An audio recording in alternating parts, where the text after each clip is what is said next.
Hello my dear students, welcome back to the class. मैं हूं अंबिका सिंह, आप सभी के अपने अकाउंट्स एजुकेटर, आप सभी क्लास 11th अकाउंट स्टूडेंट्स का बहुत बहुत स्वागत करती हूं आप ही के अपने फेवरेट चैनल मैग्नेट ब्रेन्स पर, जो आप सभी को प्रोवाइड कराता है 100% free as well as high quality education. जी हाँ फ्रेंड्स, बिल्कुल यहाँ पर हम आपको सीबीएसई बोर्ड के अलावा अदर स्टेट बोर्ड के कोर्सेज भी प्रोवाइड कराते हैं, जैसे कि दिल्ली, बिहार, यूपी, एमपी और Rajasthan board.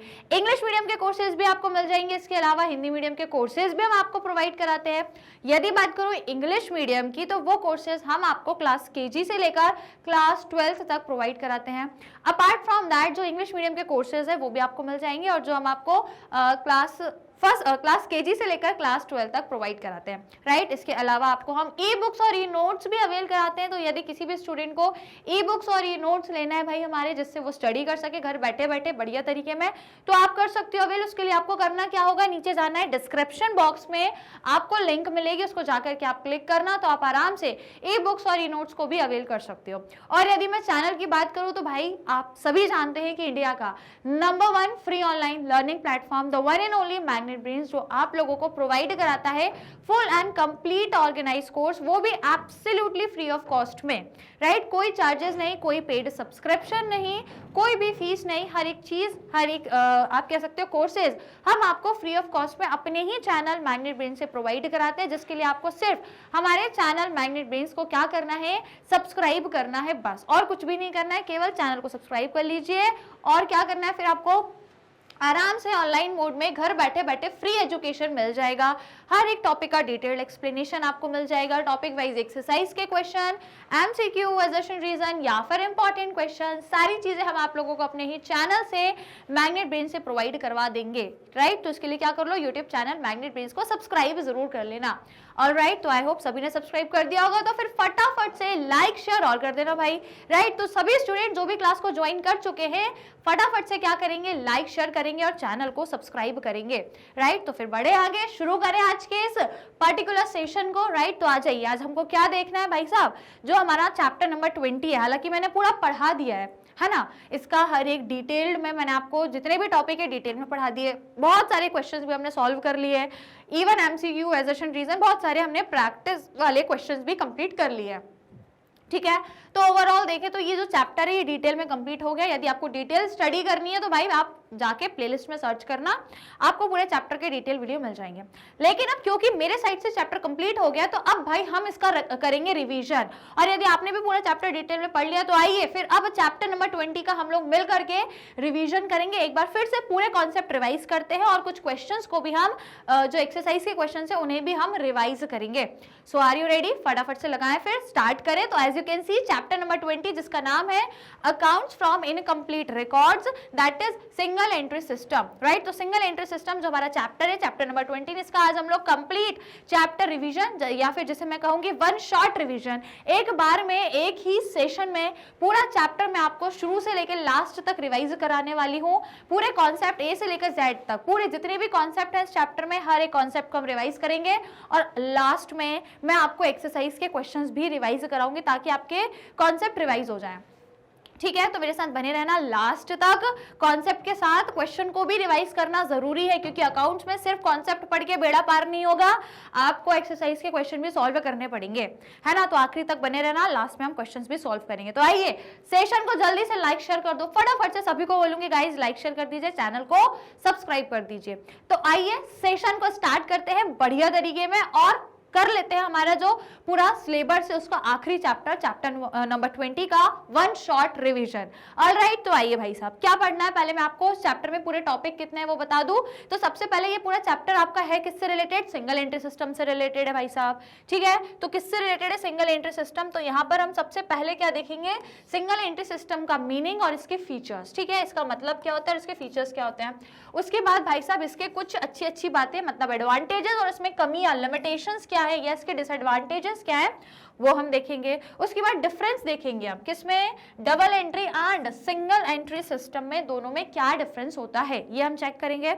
After that statement of affairs method ना, आपकी एक मेथड होती है स्टेटमेंट ऑफ अफेयर्स मेथड, या आप कह सकते हो हम एक स्टेटमेंट ऑफ अफेयर प्रिपेयर करते हैं। एक स्टेटमेंट होता है जिसमें हम एसेट्स और लायबिलिटीज को लिख करके बैलेंसिंग फिगर से क्या निकालते हैं, कैपिटल निकालते हैं, चाहे तो स्टार्टिंग ऑफ द ईयर की या फिर क्लोजिंग ईयर की, मतलब ओपनिंग कैपिटल या क्लोजिंग कैपिटल को हम कैलकुलेट करते हैं। Is it clear? तो ये हम देखेंगे स्टेटमेंट ऑफ अफेयर्स कैसे क्या होने वाले हैं, एंड लास्ट में हम क्या देखेंगे, difference between balance sheet and statement of affairs. ठीक है, तो अब क्योंकि स्टेटमेंट ऑफ अफेयर्स मतलब लगता है कि बैलेंस शीट जैसी तो है, क्योंकि उसमें भी कैपिटल है, उसमें भी एसेट है, उसमें भी लायबिलिटी है, so it is also just like a balance sheet only, but still there are some differences in both of them.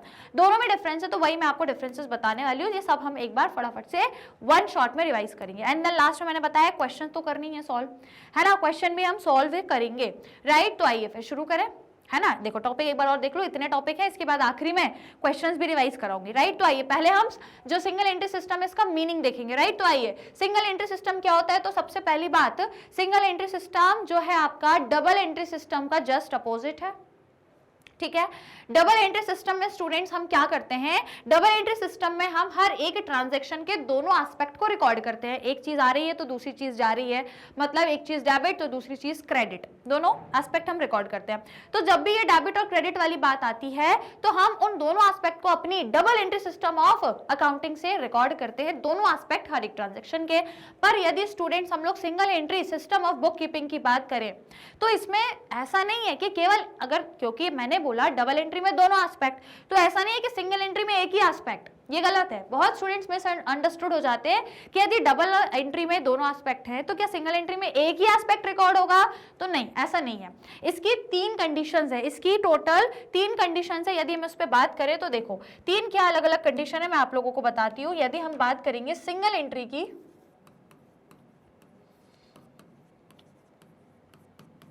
Single entry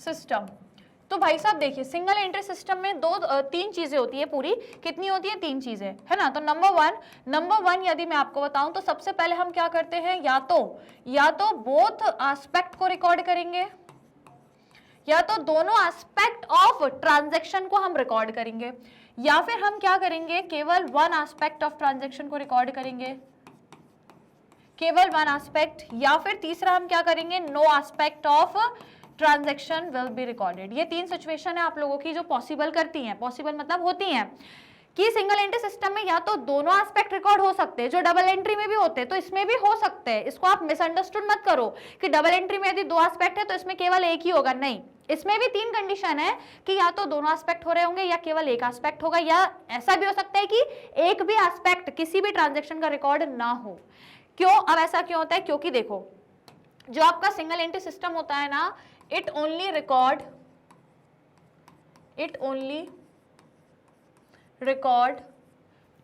information या फिर it only record transaction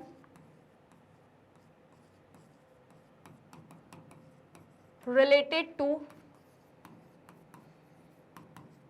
किससे रिलेटेड ट्रांजैक्शन को केवल ये रिकॉर्ड करता है भाई साहब, ये केवल आपका कैश से रिलेटेड ट्रांजैक्शन रिकॉर्ड करता है, और दूसरा ये केवल आपका पर्सनल अकाउंट से रिलेटेड ट्रांजैक्शन को रिकॉर्ड करता है। आप बोलोगे मैम ये पर्सनल अकाउंट के कुछ एग्जांपल दे दो यार, तो पर्सनल अकाउंट बोले तो भाई आपका डेटर्स हो गए, ठीक है, बोले तो आपके क्रेडिटर्स हो गए, बोले तो आपके सप्लायर हो गए, तो इनका जो अकाउंट है वो, है ना, इनके जो अकाउंट है उसकी बात हो रही है यहाँ। तो समझ आया, क्या समझ में आया कि सिंगल एंट्री सिस्टम में केवल दो ही चीजों को हम रिकॉर्ड करते हैं, केवल दो नेचर के ट्रांजैक्शन को रिकॉर्ड करते हैं, या तो वो कैश नेचर का ट्रांजैक्शन होगा या वो पर्सनल नेचर का होगा, तो वो पर्सनल अकाउंट में यदि वो रिकॉर्ड किया जाएगा। जैसे कि कोई डेटर से रिलेटेड ट्रांजेक्शन हो रहा है अपना, किसी क्रेडिटर से रिलेटेड ट्रांजेक्शन हो रहा है, या फिर किसी सप्लायर से रिलेटेड ट्रांजेक्शन हो रहा है। Clear, right. तो अब देखो हम कब सिंगल एंट्री सिस्टम की यदि बात करें तो कब हम दोनों एस्पेक्ट को कब रिकॉर्ड करेंगे, दोनों एस्पेक्ट को जब करेंगे जब वो दोनों एस्पेक्ट कैश और पर्सनल के होंगे, है ना। और यदि मान लो कैश के नहीं है और पर्सनल अकाउंट के नहीं है, मतलब हो सकता है वो रियल अकाउंट से रिलेटेड हो, किसी एसेट के हो, या नॉमिनल अकाउंट के हो, मतलब किसी एक्सपेंस या इनकम के हो, क्योंकि रियल और नॉमिनल अकाउंट से रिलेटेड हम इसमें चीजें नहीं रिकॉर्ड करते। तो यदि कोई ऐसा ट्रांजेक्शन है जिसमें इन दोनों के अलावा मतलब दो एस्पेक्ट में से एक तो इससे रिलेटेड है, दूसरा किसी और से रिलेटेड है, तब जो दूसरा किसी और से रिलेटेड है उसको नहीं रिकॉर्ड करना है। जो एक एस्पेक्ट इन दोनों में से किसी से रिलेटेड है केवल उसको लिखेंगे, तो हम केवल वन एस्पेक्ट लिखेंगे। और यदि किसी ट्रांजैक्शन में दोनों एस्पेक्ट इन दोनों से रिलेटेड नहीं है, किसी अदर से ही रिलेटेड है, तो फिर इस केस में हम उन दोनों को ही रिकॉर्ड नहीं करेंगे। तो मतलब आपका सिर्फ इतना है यहाँ पर कि सिंगल एंट्री सिस्टम में आप केवल इन दोनों से रिलेटेड चीजें रिकॉर्ड करो। हर ट्रांजैक्शन में दो एस्पेक्ट होते हैं, ये मैं भी जानती हूँ और आप भी जानते हो। तो यदि वो दोनों एस्पेक्ट ये वाले हैं, इन नेचर के हैं, तो वो दोनों एस्पेक्ट लिख दो, कोई दिक्कत नहीं है। लेकिन यदि इन दोनों में से एक इस नेचर का है और एक किसी दूसरे नेचर का है, मतलब एक नेचर जो इन दोनों में से किसी एक का है, मैंने बोला यदि आपके जो एस्पेक्ट है जिसमें हर ट्रांजैक्शन के दो एस्पेक्ट हैं, वो दोनों एस्पेक्ट में से यदि एक एस्पेक्ट इन दोनों में से कोई एक है और दूसरा कोई दूसरा वाला है, कोई दूसरे नेचर का है, मान लो वो कोई रियल अकाउंट का है, नॉमिनल अकाउंट का है, तो फिर आप जो इस नेचर का है केवल वो वन एस्पेक्ट ही रिकॉर्ड करते हो। तीसरा क्या है, यदि वो दोनों ही एस्पेक्ट आपके कहीं दूसरी चीजों से रिलेटेड है, इन दोनों से है ही नहीं, तो फिर आप कुछ भी रिकॉर्ड नहीं करोगे। समझ में आया? This is only your single entry system, right. तो आइए अब इसको थोड़ा सा थ्योरेटिकली और हम लोग रिवाइज कर लें। तो क्या बोल रहा है यहाँ पे कि अकाउंटिंग जो है भाई डबल एंट्री, ठीक है ये तो नॉर्मल है। अब देखो इन्होंने डिफाइन कैसे किया है, एक single entry system book keeping जो है, यहाँ पे आपका रूल जो यूज होता है वो केवल यही रूल यूज होता है कि जब आप इस पर्टिकुलर सिस्टम से अकाउंटिंग करोगे तो केवल कैश और केवल पर्सनल अकाउंट से रिलेटेड चीजों को रिकॉर्ड करोगे सिर्फ। अब ऐसा हो रहा है तो भाई बाकी की चीजें क्या तेल लेने चली गई? बाकी की चीजें कहां गई? फिर रियल अकाउंट आप से रिलेटेड चीज नहीं लिख रहे हो, नॉमिनल से नहीं लिख रहे हो, दैट मींस इनकम्प्लीट चीजें लिख रहे हो आप, इसलिए इसको हम बोलते हैं इनकम्प्लीट सिस्टम, ठीक है। So they are maintain, it is always incomplete double entry varying with the circumstances. तो भाई आप आधी अधूरी चीजें लिख रहे हो, कुछ लिख रहे हो कुछ नहीं लिख रहे हो, that is why it is incomplete in nature. Clear? ये क्या है? एक इनकम्प्लीट टाइप ऑफ सिस्टम है एक तरीके से, है ना। उसके बाद यदि देखें तो जो आपका सिंगल एंट्री सिस्टम है ये गलत, हाँ ये मैंने बताया कि आप लोग मिसअंडरस्टूड हो जाते हो कि ये सिंगल एंट्री मतलब एक एस्पेक्ट, जरूरी नहीं है, एक एस्पेक्ट जरूरी नहीं है, हो सकता है may be both aspect record, may be one और may be no aspect will be record. It depends upon the condition कि वो दोनों एस्पेक्ट कैश या पर्सन से रिलेटेड हैं या नहीं है। फिर उसके बाद यदि हम देखें तो जैसे मैंने बताया कि वो कौन से एस्पेक्ट हैं, यदि हम एग्जाम्पल देखें तो यदि मैं बोल रही हूँ कि दोनों एस्पेक्ट लिखने हैं तो कब लिखेंगे? अब उसका एग्जाम्पल दिया है कि कैश आपको कस्टमर से मिला है, तो कैश आपका कैश के नेचर का है ही। कस्टमर कौन है? आपका पर्सनल अकाउंट के नेचर का है। कस्टमर एक पर्सन है ना, तो वो नेचुरल पर्सन अकाउंट बन रहा है उसका। फिर यदि आपने कैश पे किया है आपके सप्लायर को, तो सप्लायर भी तो एक पर्सन है, उसका भी आपने पर्सनल अकाउंट बनाया होगा, और कैश तो फिर है ही कैश नेचर का। तो यहाँ पे क्योंकि कैश है और पर्सनल अकाउंट ही है, तो यहाँ पे आप दोनों एस्पेक्ट लिख सकते हो, कोई दिक्कत नहीं है। अब आगे देखो, अब केवल आप एक ही ट्रांजेक्शन मतलब एक ही एस्पेक्ट कब लिखोगे? केवल एक ही कब लिखोगे? जैसे कि एग्जाम्पल है cash paid to purchase a fixed asset. अब फिक्स्ड एसेट का कौन सा अकाउंट बनता है? फिक्स्ड एसेट का आपको पता है रियल अकाउंट बनता है। कौन सा बनता है? फिक्स्ड एसेट के लिए रियल अकाउंट बनता है, और रियल अकाउंट की चीजें नहीं लिखनी। लेकिन कैश पे करा है, कैश तो है, तो कैश का हम रिकॉर्ड करेंगे, लेकिन ये फिक्स्ड एसेट से रिलेटेड नहीं रिकॉर्ड करेंगे। तीसरा है आपका कि जैसे कि लिखा है and some transaction even ignore, मतलब एक भी एस्पेक्ट कब नहीं रिकॉर्ड करोगे? जब वो, जैसे कि एग्जांपल है डेप्रिसिएशन लगा है फिक्स्ड एसेट पे, तो फिक्स्ड एसेट तो है ही रियल का, ये तो लिखना नहीं है। और depreciation is a non cash expense, यदि ये कैश का एक्सपेंस होता तो लिख लेते हैं, पर ये नॉन कैश एक्सपेंस है, दैट इज वाई फिर हम यहाँ पे ना इसको लिखेंगे ना इसको, दोनों ही एस्पेक्ट को नहीं लिखेंगे। समझ आ गया? This is only double entry system of book keeping, right.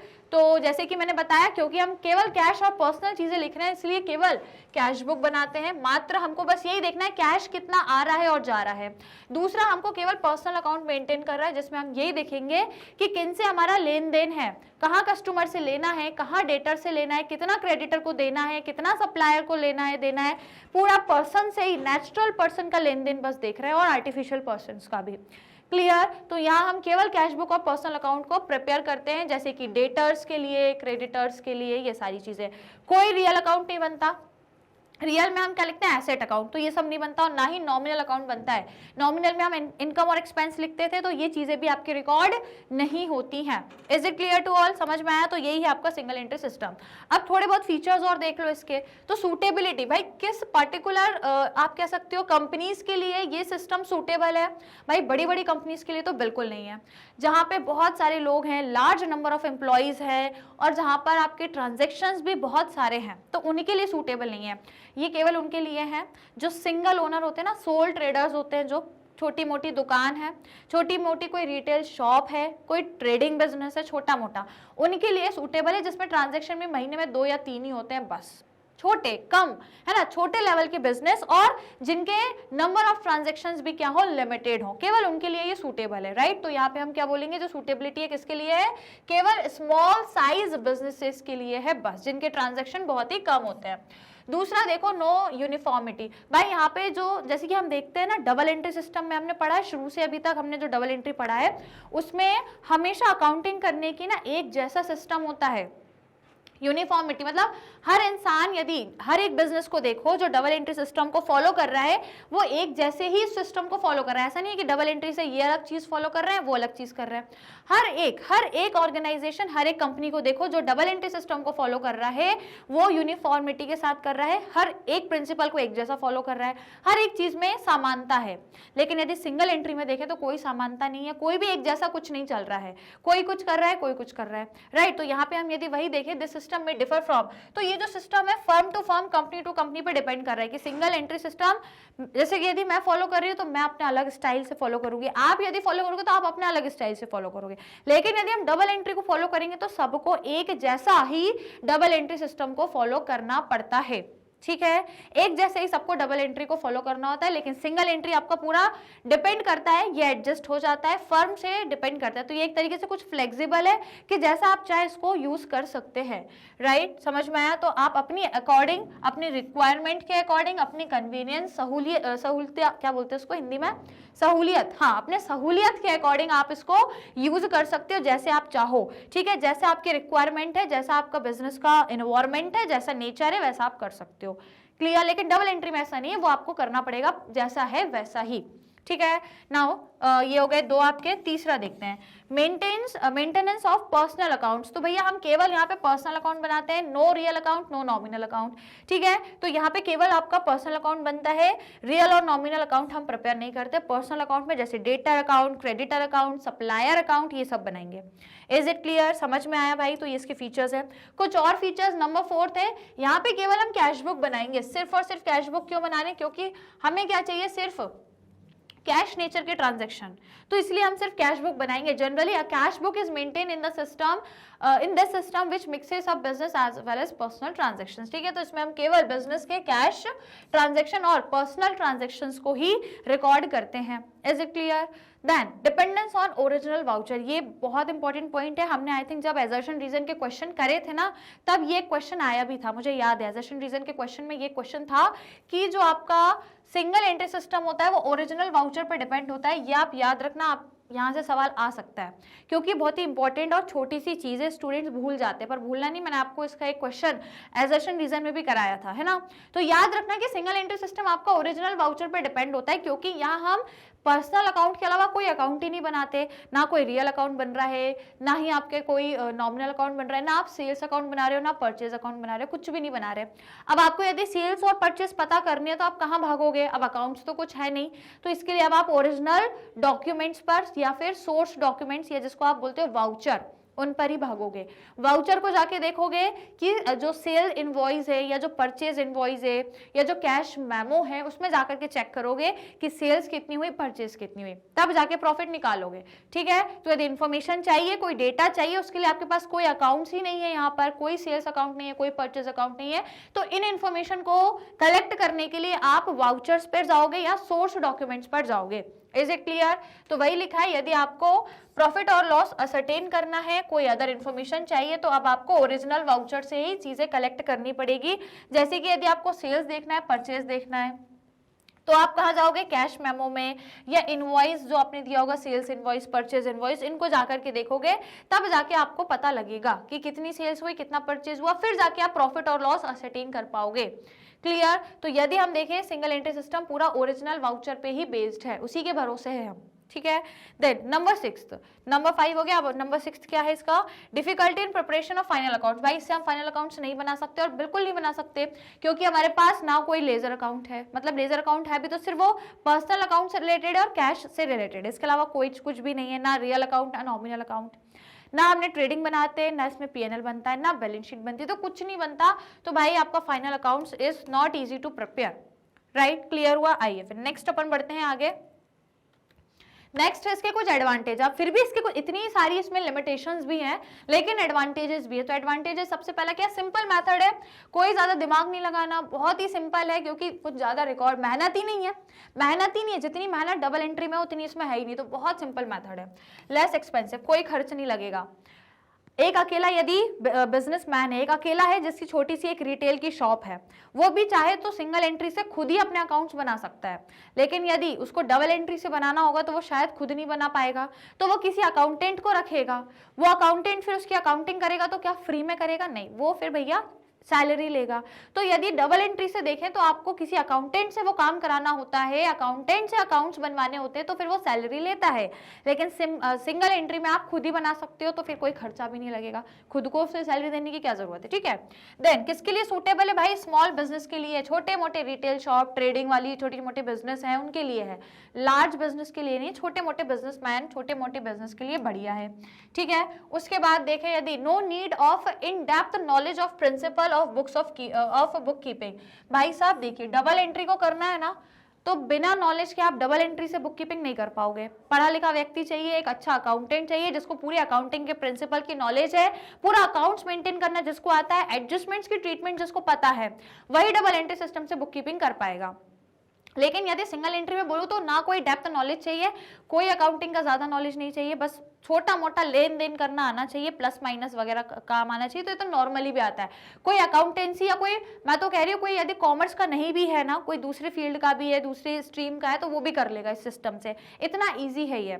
कोई कम पढ़ा लिखा केवल 10th पास भी होगा या सिर्फ 11th वाले ही होगा स्टूडेंट, तो वो भी कर लेगा, है ना, वो भी आराम। 11th वाला तो शायद डबल एंट्री भी कर लेगा, है ना, लेकिन कोई 10th तक भी पढ़ा है तो वो भी कर लेगा। कम पढ़ा लिखा व्यक्ति भी है जिसके पास ज्यादा डेप्थ अकाउंटेंसी की नॉलेज नहीं भी है, तो भी वो आराम से कर लेगा, राइट। तो यहाँ पे इस सिस्टम को आपको यदि अकाउंट्स बनाने हैं मतलब इस पर्टिकुलर सिस्टम से, तो आपको ज्यादा डेप्थ में नॉलेज की रिक्वायरमेंट नहीं है। Then easy to ascertain profit और लॉस, और यहाँ पे आप आराम से प्रॉफिट और लॉस निकाल लेते हो। अब देखो, प्रॉफिट और लॉस आप आराम से निकाल तो लोगे, लेकिन वो ट्रू एंड फेयर नहीं होगा। तो ये इसका एडवांटेज जरूर है कि प्रॉफिट एंड लॉस निकालना इजी हो जाता है, क्योंकि कोई एडजस्टमेंट ही नहीं है, कुछ है ही नहीं यहाँ पे, सिंपली आपका निकल तो जाता है, पर वो कोई एग्जैक्ट ट्रू एंड फेयर नहीं होता, ठीक है। वो ट्रू एंड फेयर नहीं होता, वो कहीं ना कहीं गलत ही रहता है, लेकिन आप निकाल जरूर लोगे, कैलकुलेट तो आप कर ही लोगे, ठीक है। तो उसका कैलकुलेशन इजी है, कैलकुलेशन वाइज देखें तो प्रॉफिट एंड लॉस निकालना इजी है, पर इजी इसलिए है क्योंकि कुछ आप इंफॉर्मेशन है ही नहीं आपके पास, तो आप जितनी जानकारी है उसी से निकाल रहे हो, तो इजीली निकल तो जाएगा, पर वो सही नहीं निकलेगा, एक्यूरेट नहीं निकलेगा, ठीक है। राइट, तो आप कैसे निकालोगे, जो भी प्रोप्राइटर के पास जो भी इंफॉर्मेशन रहेगी, है ना, जैसे कि लिखा है टू असर्टेन प्रॉफिट और loss proprietor has to compare the financial condition of business closing.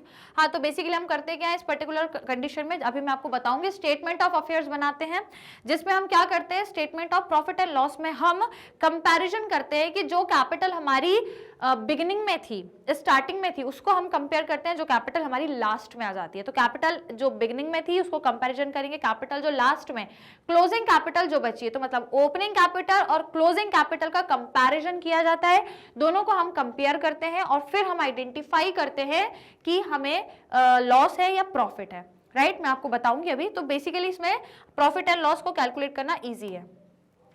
अब आइए डिसएडवांटेज में, इसमें कुछ डिसएडवांटेज भी है, जैसे कि आपको इसमें अर्थमेटिकल एक्यूरेसी नहीं पता लगती, क्यों, क्योंकि आप ट्रायल बैलेंस ही नहीं बनाते, और ट्रायल बैलेंस ही एकमात्र ऐसा स्टेटमेंट है जो आपको अर्थमेटिकल एरर्स यदि होते हैं तो बता देता है कि आपने कोई कैलकुलेशन गलत करी है, कोई टोटलिंग या कोई बैलेंसिंग गलत करी है, तो वो ट्रायल बैलेंस बताएगा। तो डबल एंट्री में पता लग जाता है क्योंकि वह ट्रायल बैलेंस बनता है, लेकिन यदि हम सिंगल एंट्री की बात करें तो ट्रायल बैलेंस हम नहीं प्रिपेयर करते, और यही कारण है कि यदि आप ट्रायल बैलेंस नहीं बना रहे हो, दैट मीन्स आपको अर्थमेटिकल एक्यूरेसी नहीं पता लग पाती है, क्लियर। तो ये पहला है। अब दूसरा देखो, नो कंट्रोल ऑन एसेट्स, इसमें आपका एसेट्स पे कोई कंट्रोल नहीं होता। क्यों नहीं होता, क्योंकि जिस अकाउंट में हम एसेट्स रिकॉर्ड करते हैं दैट इज रियल अकाउंट, हम रियल अकाउंट ही नहीं बना रहे होते हैं।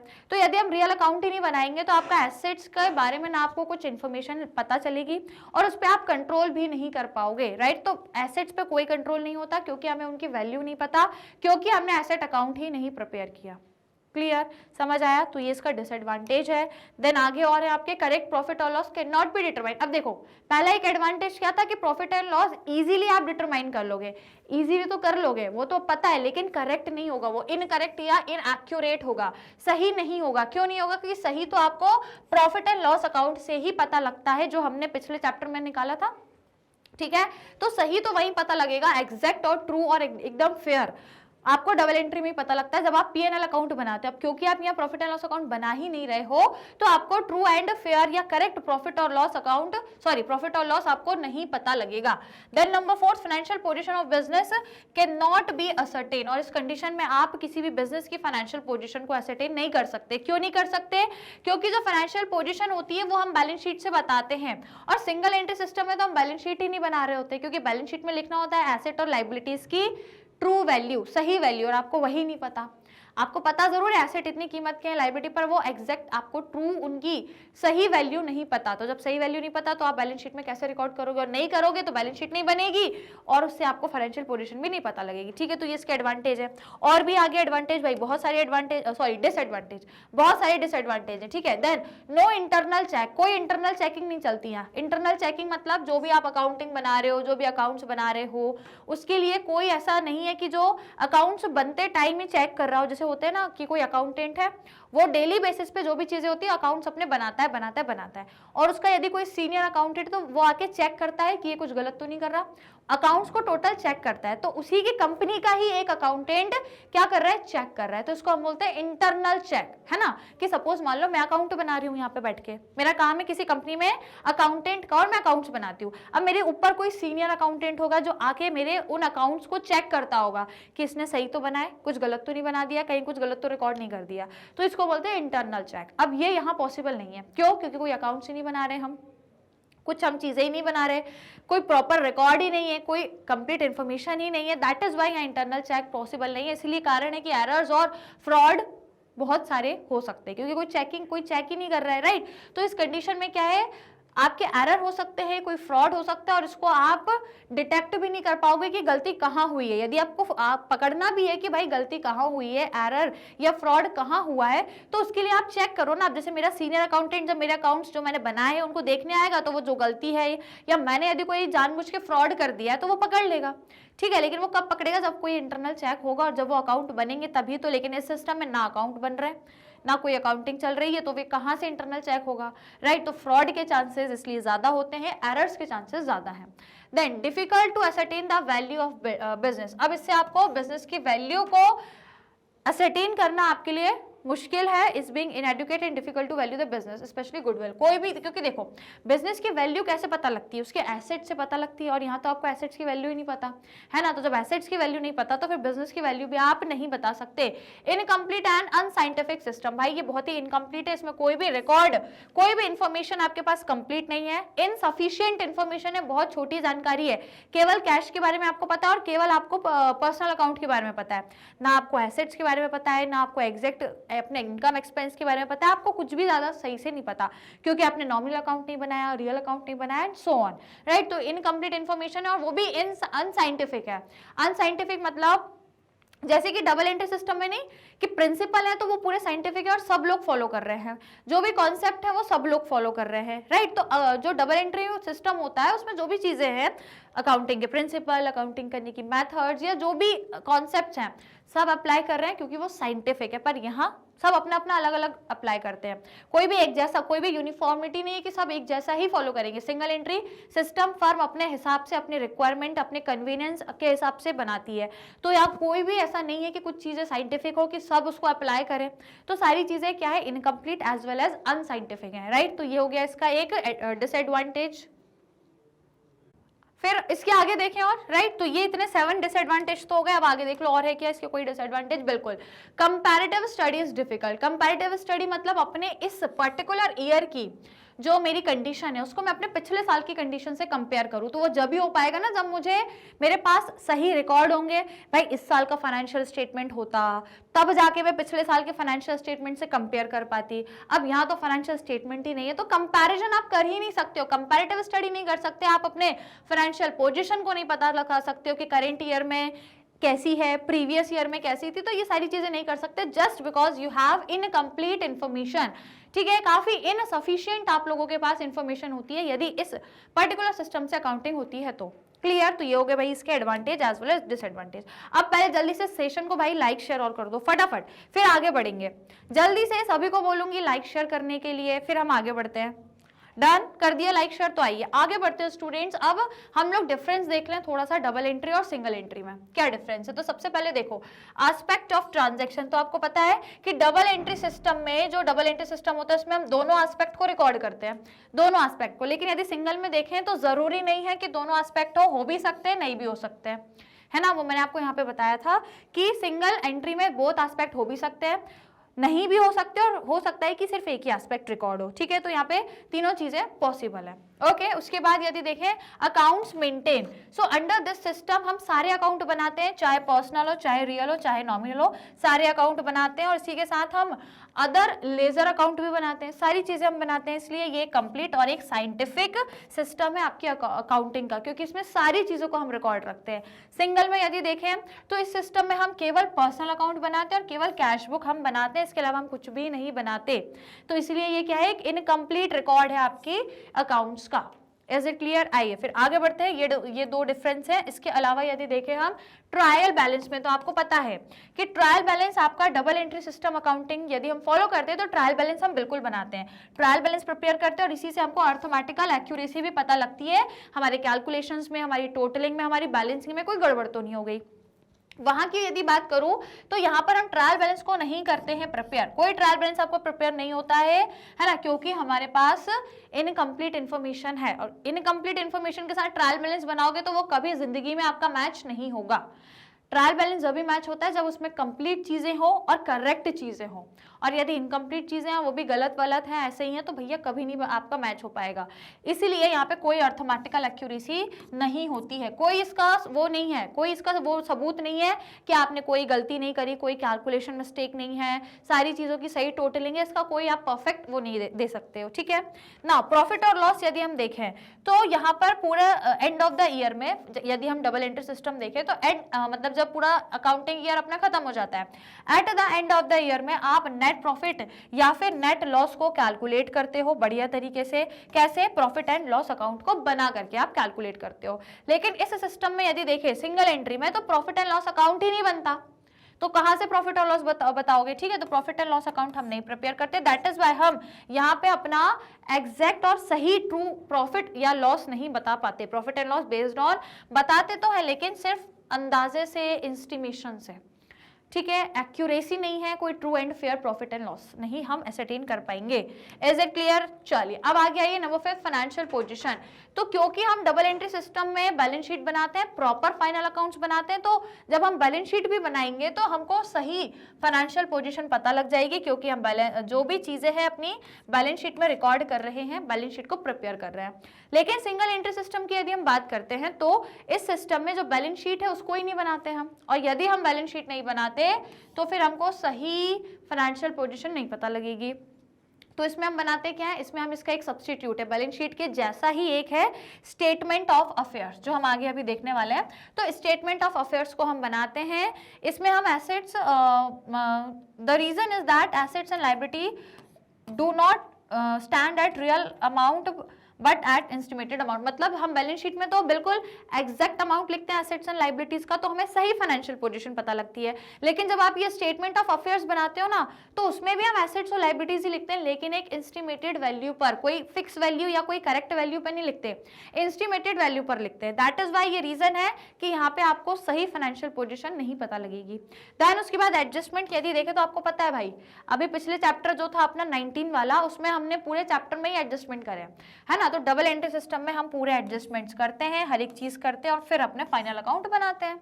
लेकिन यदि सिंगल एंट्री में देखें तो भाई साहब इधर कोई एडजस्टमेंट की जगह नहीं है, है ना, कोई एडजस्टमेंट की जगह नहीं है, क्योंकि आपके पास इंफॉर्मेशन क्या है, इनकम्प्लीट है, पूरे अकाउंट्स आपके इनकम्प्लीट हैं। Is it clear? समझ में आ गया सभी को? दोनों में डिफरेंस, कंफ्यूजन तो नहीं है, राइट? चलिए, तो ये तो आपका डिफरेंस। अब दो और है। तो ये जो सिस्टम है, ये देखा जाए तो ऑलमोस्ट सारे बिजनेस इस सिस्टम से ही चलते हैं, ऑलमोस्ट सारे बड़े से बड़े बिजनेस सभी चलते हैं। लेकिन इधर यदि देखें तो भाई जो छोटे मोटे बिजनेस होंगे ना, वही सिंगल एंट्री सिस्टम को यूज करेंगे। छोटे मोटे बिजनेस है, रिटेल कोई शॉप है, कोई ट्रेडिंग बिजनेस है छोटा मोटा, वो। और यदि यहाँ पे देखें ऑथेंटिसिटी, तो भाई ये ज्यादा ऑथेंटिक है, कोर्ट ने इसको ज्यादा ऑथेंटिक माना है, ज्यादा भरोसेमंद माना है, ज्यादा सही माना है। और इसको कोर्ट की कोई ऑथेंटिसिटी नहीं है, कोई मतलब इसको ज्यादा एक्यूरेट नहीं माना गया है, ठीक है? तो ये कोई आपका एक्यूरेट नहीं है और कोई ज्यादा भरोसेमंद भी नहीं है। Is it clear? समझ में आया? सभी को समझ में आया? यदि आया है तो लाइक शेयर कर दो फटाफट से, फिर आगे बढ़ते हैं। जल्दी से लाइक एंड शेयर करो, फिर हम लोग स्टेटमेंट ऑफ अफेयर्स देखेंगे कि स्टेटमेंट ऑफ अफेयर्स हम कैसे बनाते हैं। डन? लाइक शेयर कर दिया है? चलिए नाउ अब यदि देखें कि यदि हम सिंगल एंट्री सिस्टम को यूज कर रहे हैं तो अपना प्रॉफिट हम कैसे कैलकुलेट करें, क्योंकि डबल एंट्री में तो हम प्रॉफिट एंड लॉस अकाउंट बना के प्रॉफिट या लॉस निकाल लेते हैं, पर सिंगल एंट्री में तो प्रॉफिट एंड लॉस अकाउंट बनता ही नहीं है। तो मैम हम फिर नेट प्रॉफिट और लॉस को निकालेंगे कैसे? तो इसके लिए आपके पास होती है दो मेथड, ठीक है? तो यदि आप सिंगल एंट्री सिस्टम यूज कर रहे हो और यदि नेट प्रॉफिट या नेट लॉस निकालना चाहते हो तो दो मेथड है। सबसे पहली है स्टेटमेंट ऑफ अफेयर्स मेथड, दूसरी है कन्वर्जन मेथड, राइट? तो आपको पता ही होगा conversion method is not in your syllabus, ये आपके सिलेबस में नहीं है। हम केवल पढ़ेंगे क्या?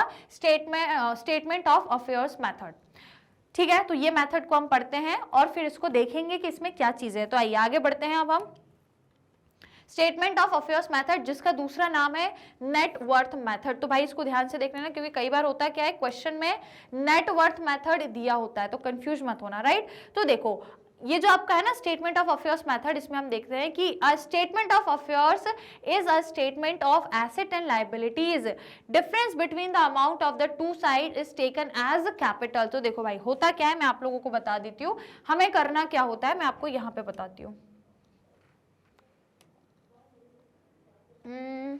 चलो तो यहाँ पे देखो, राइट?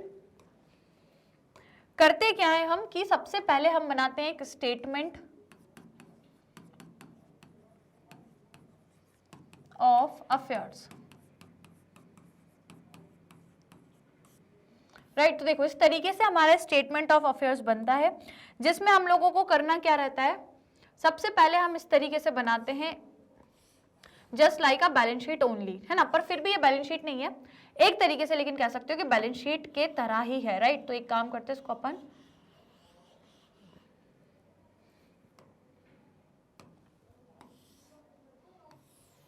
राइट तो देखो इसमें हमें करना क्या होता है, सबसे पहले हम यहाँ पे जितनी भी लाइबिलिटीज है उनको लिखते हैं, ठीक है? और जितने भी हमारे एसेट्स हैं उनको हम यहाँ पे लिखते हैं। तो जितने भी एसेट्स हैं सबको यहाँ पे लिख दो, जितने भी एसेट्स हैं सारे यहाँ पे लिख दो, और जितनी भी आपकी लाइबिलिटीज हैं सबको हम यहाँ पे लिखते हैं। और लास्ट में जैसे कि बैलेंस शीट में भी होता है, हमको दोनों साइड बराबर चाहिए। तो मैंने यदि बोला एसेट्स मेरे 5000 के हैं और जो भी लाइबिलिटीज थी मान लो वो सिर्फ 3000 की थी, तो अब ये बराबर तो हो नहीं रहा। तो मैं क्या करूंगी, यहाँ पे भी मुझे 5000 बनाने हैं, तो मैं बैलेंस कैसे कर दूंगी? आपको पता है ना, एसेट में से यदि कैपिटल यदि आपको निकालनी है तो उसके लिए एसेट में से लाइबिलिटी माइनस करनी होती है, राइट? तो अब ये जो एसेट है 5000 के जो एसेट है, इसमें से जो लाइबिलिटी है 3000 की, मैं इसको यदि माइनस कर दूंगी तो ऑटोमेटिकली यहाँ पे 2000 का जो बैलेंस आएगा वो आ जाएगी कैपिटल, आ जाएगी कैपिटल। अब इसके भी दो चीजें पॉसिबल है कि या तो ये जो स्टेटमेंट ऑफ अफेयर्स मैंने बनाया है, अगर ये मैंने ओपनिंग बैलेंसेस से बनाया है, ओपनिंग बैलेंसेस ऑफ एसेट्स और लाइबिलिटी, ठीक है? Opening balance of asset and liability से मतलब ओपनिंग बैलेंस मतलब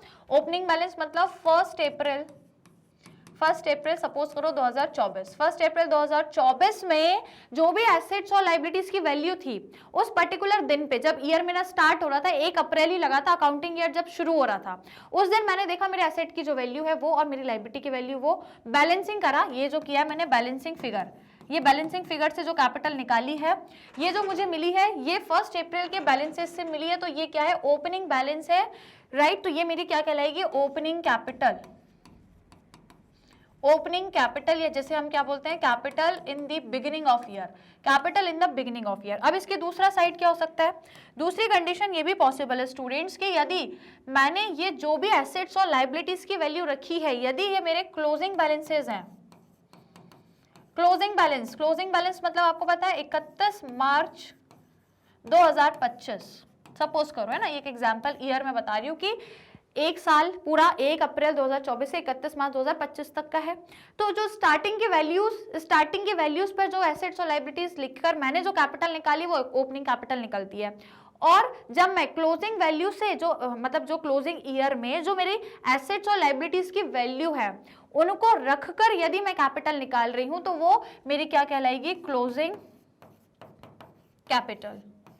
क्या कहलाएगी, क्लोजिंग कैपिटल कहलाएगी। ठीक है, तो क्लोजिंग बैलेंस जो क्लोजिंग मैं यहाँ पे बैलेंस लूंगी, किसका लूंगी, closing balance of assets and liabilities. Is it clear to all, बताओ समझ में आया।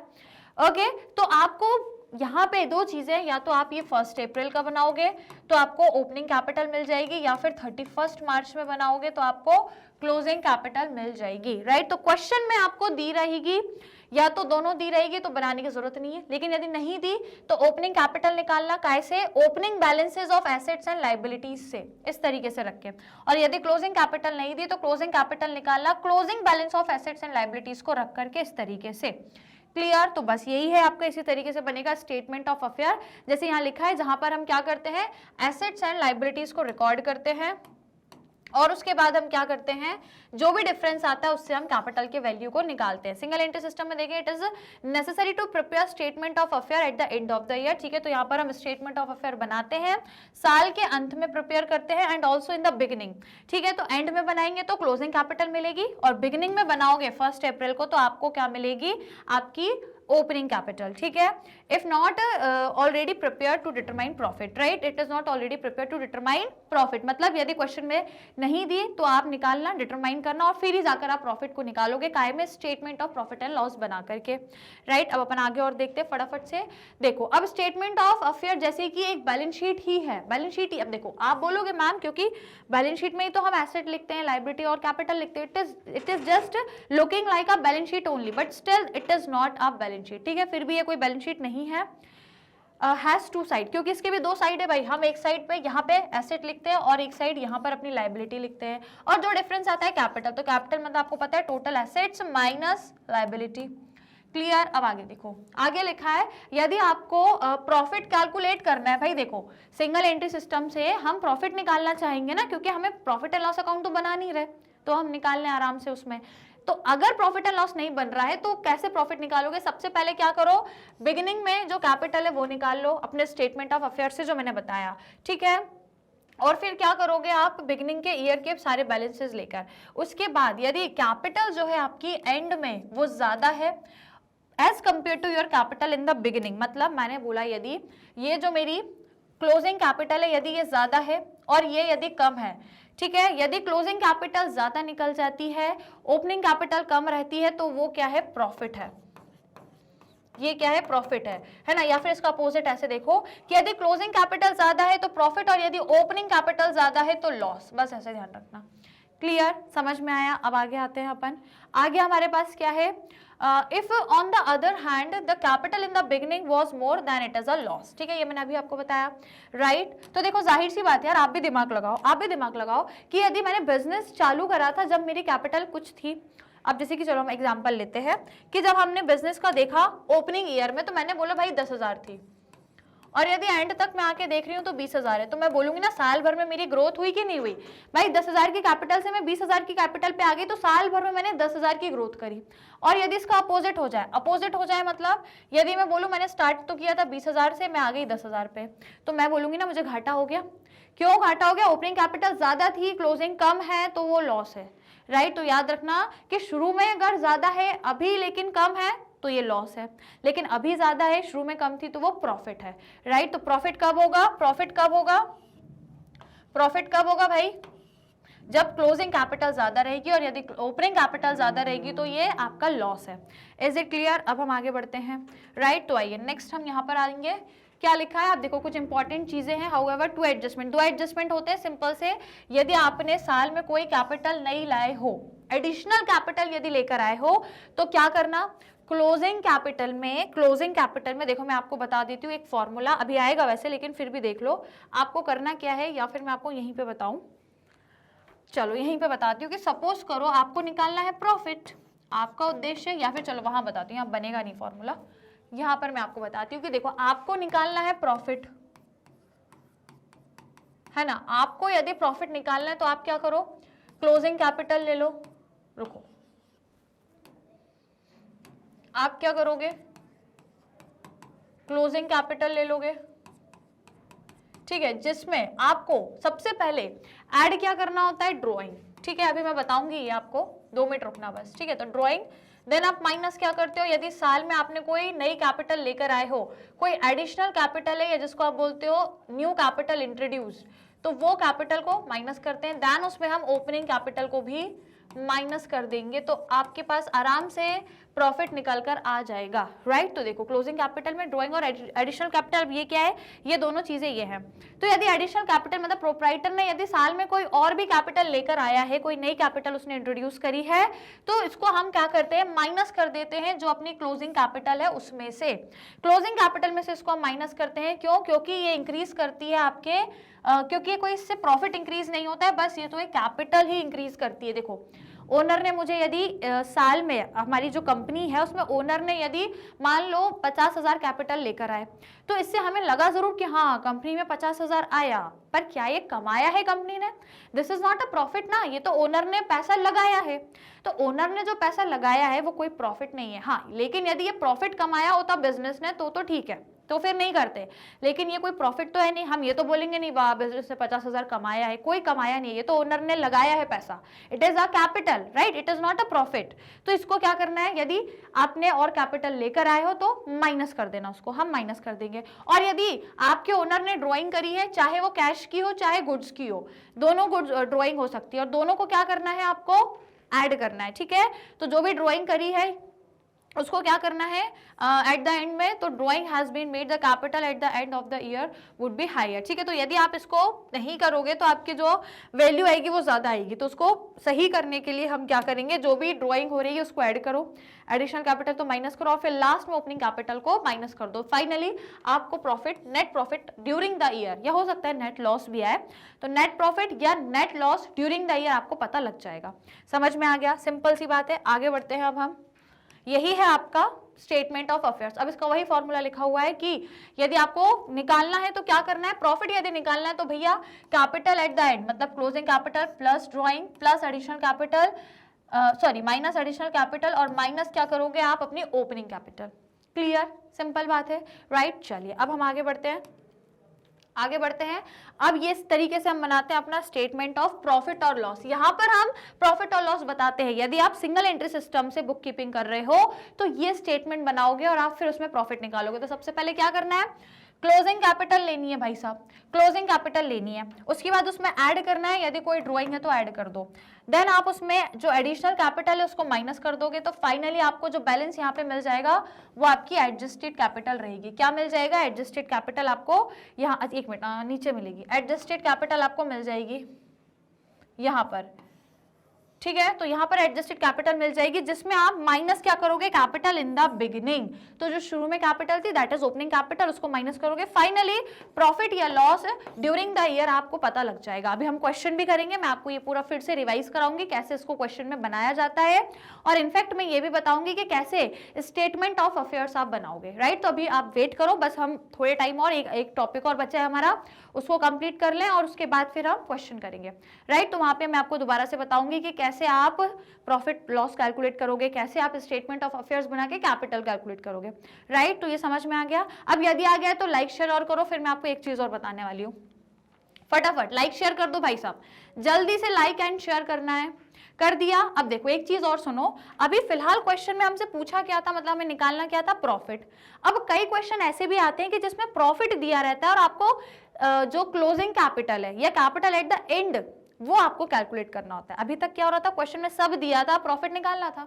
कई बार क्वेश्चन में होता है कि प्रॉफिट दिया है, ये सब दिया और आपसे बोला है जो क्लोजिंग कैपिटल है वो आप निकालो। क्या पूछ रहे हैं, क्लोजिंग कैपिटल।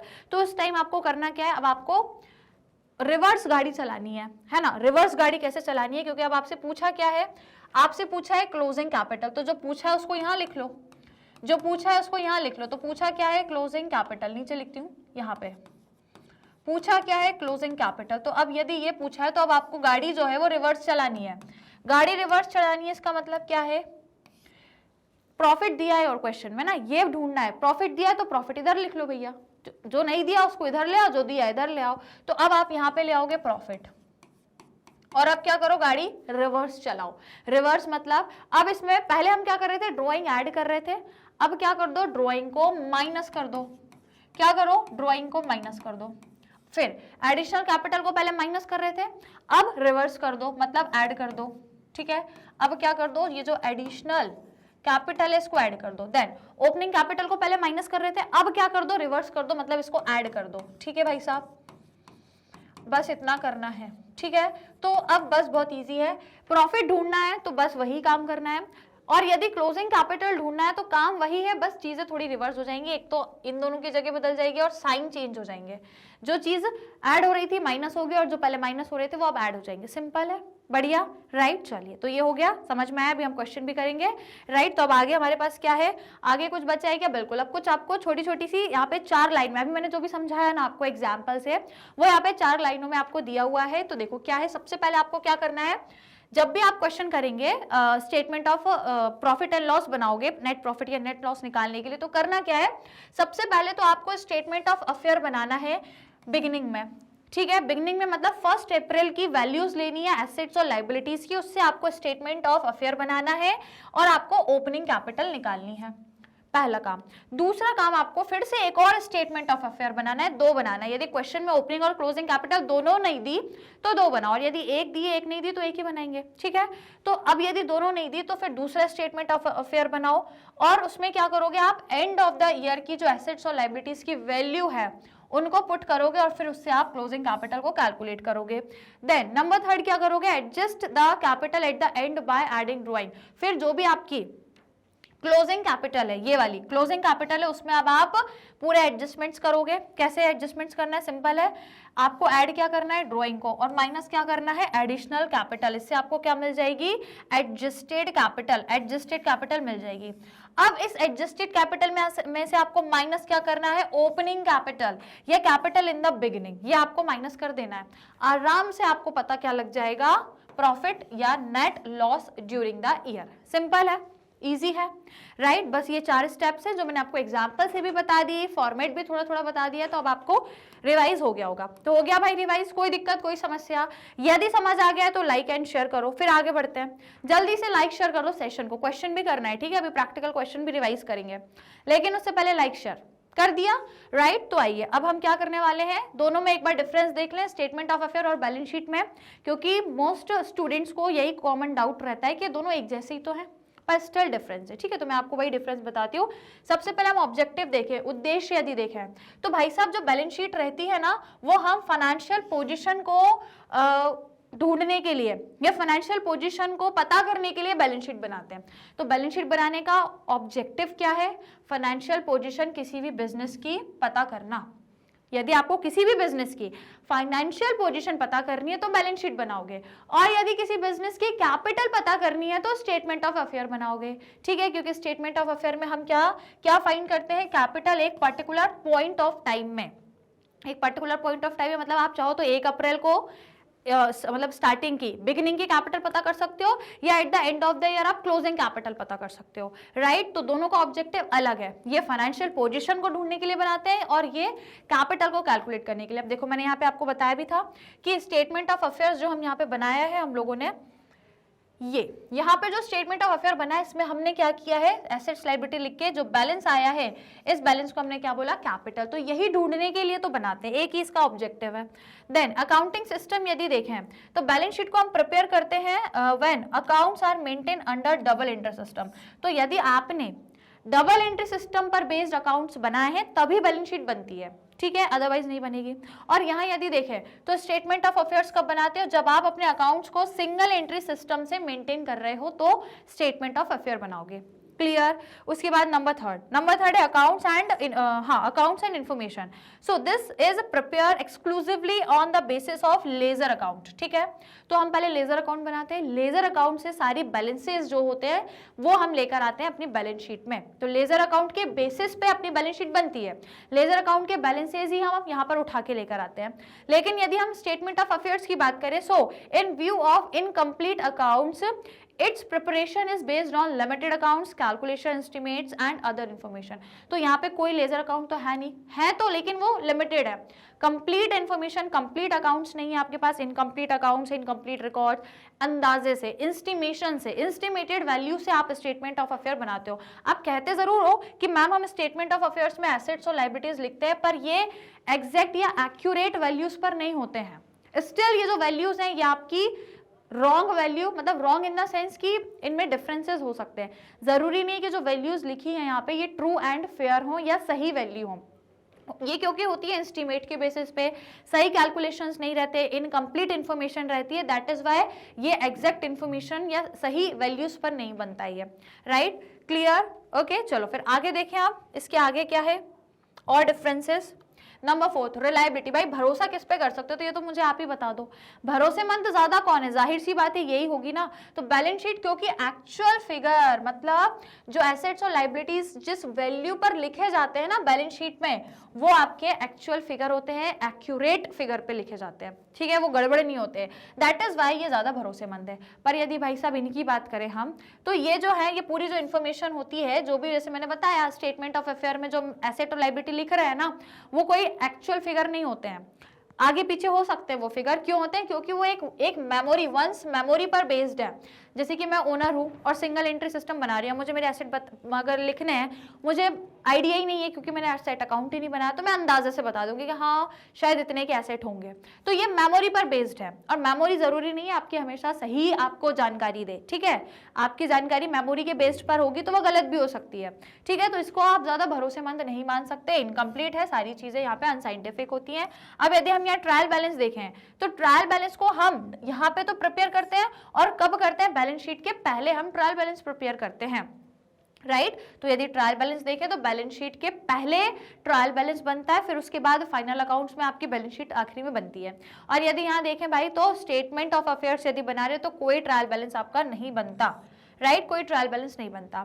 अब यदि हम यहाँ पे देखें अर्थमेटिकल एक्यूरेसी, तो अर्थमेटिकल एक्यूरेसी आपको जब बैलेंस शीट बनाते हो ना, तो ऑटोमेटिकली आपको अर्थमेटिकल एक्यूरेसी पता लग जाती है। यदि बैलेंस शीट टैली हो गई, यदि बैलेंस शीट के एसेट और लायबिलिटी बराबर आ गए, तो मतलब सारी चीजें सही हैं, सारे कैलकुलेशन सही हैं, सारी आपने जो बैलेंसिंग वगैरह करी है वो सब सही है। तो बैलेंस शीट का टैली होना क्या बताता है, अर्थमेटिकल एक्यूरेसी, मतलब कैलकुलेशन वाइज आपकी सारी चीजें सही हैं। ठीक है, आप और हम भी जब बैलेंस शीट बनाते हैं तो लास्ट में बराबर आ जाती है, तो हम बोलते हैं ना कि हाँ सारी चीजें सही हैं। राइट, और यदि हम यहाँ पे देखें तो statement of affair does not prove arithmetical accuracy of the accounting, यहाँ कोई अर्थमेटिकल एक्यूरेसी नहीं है।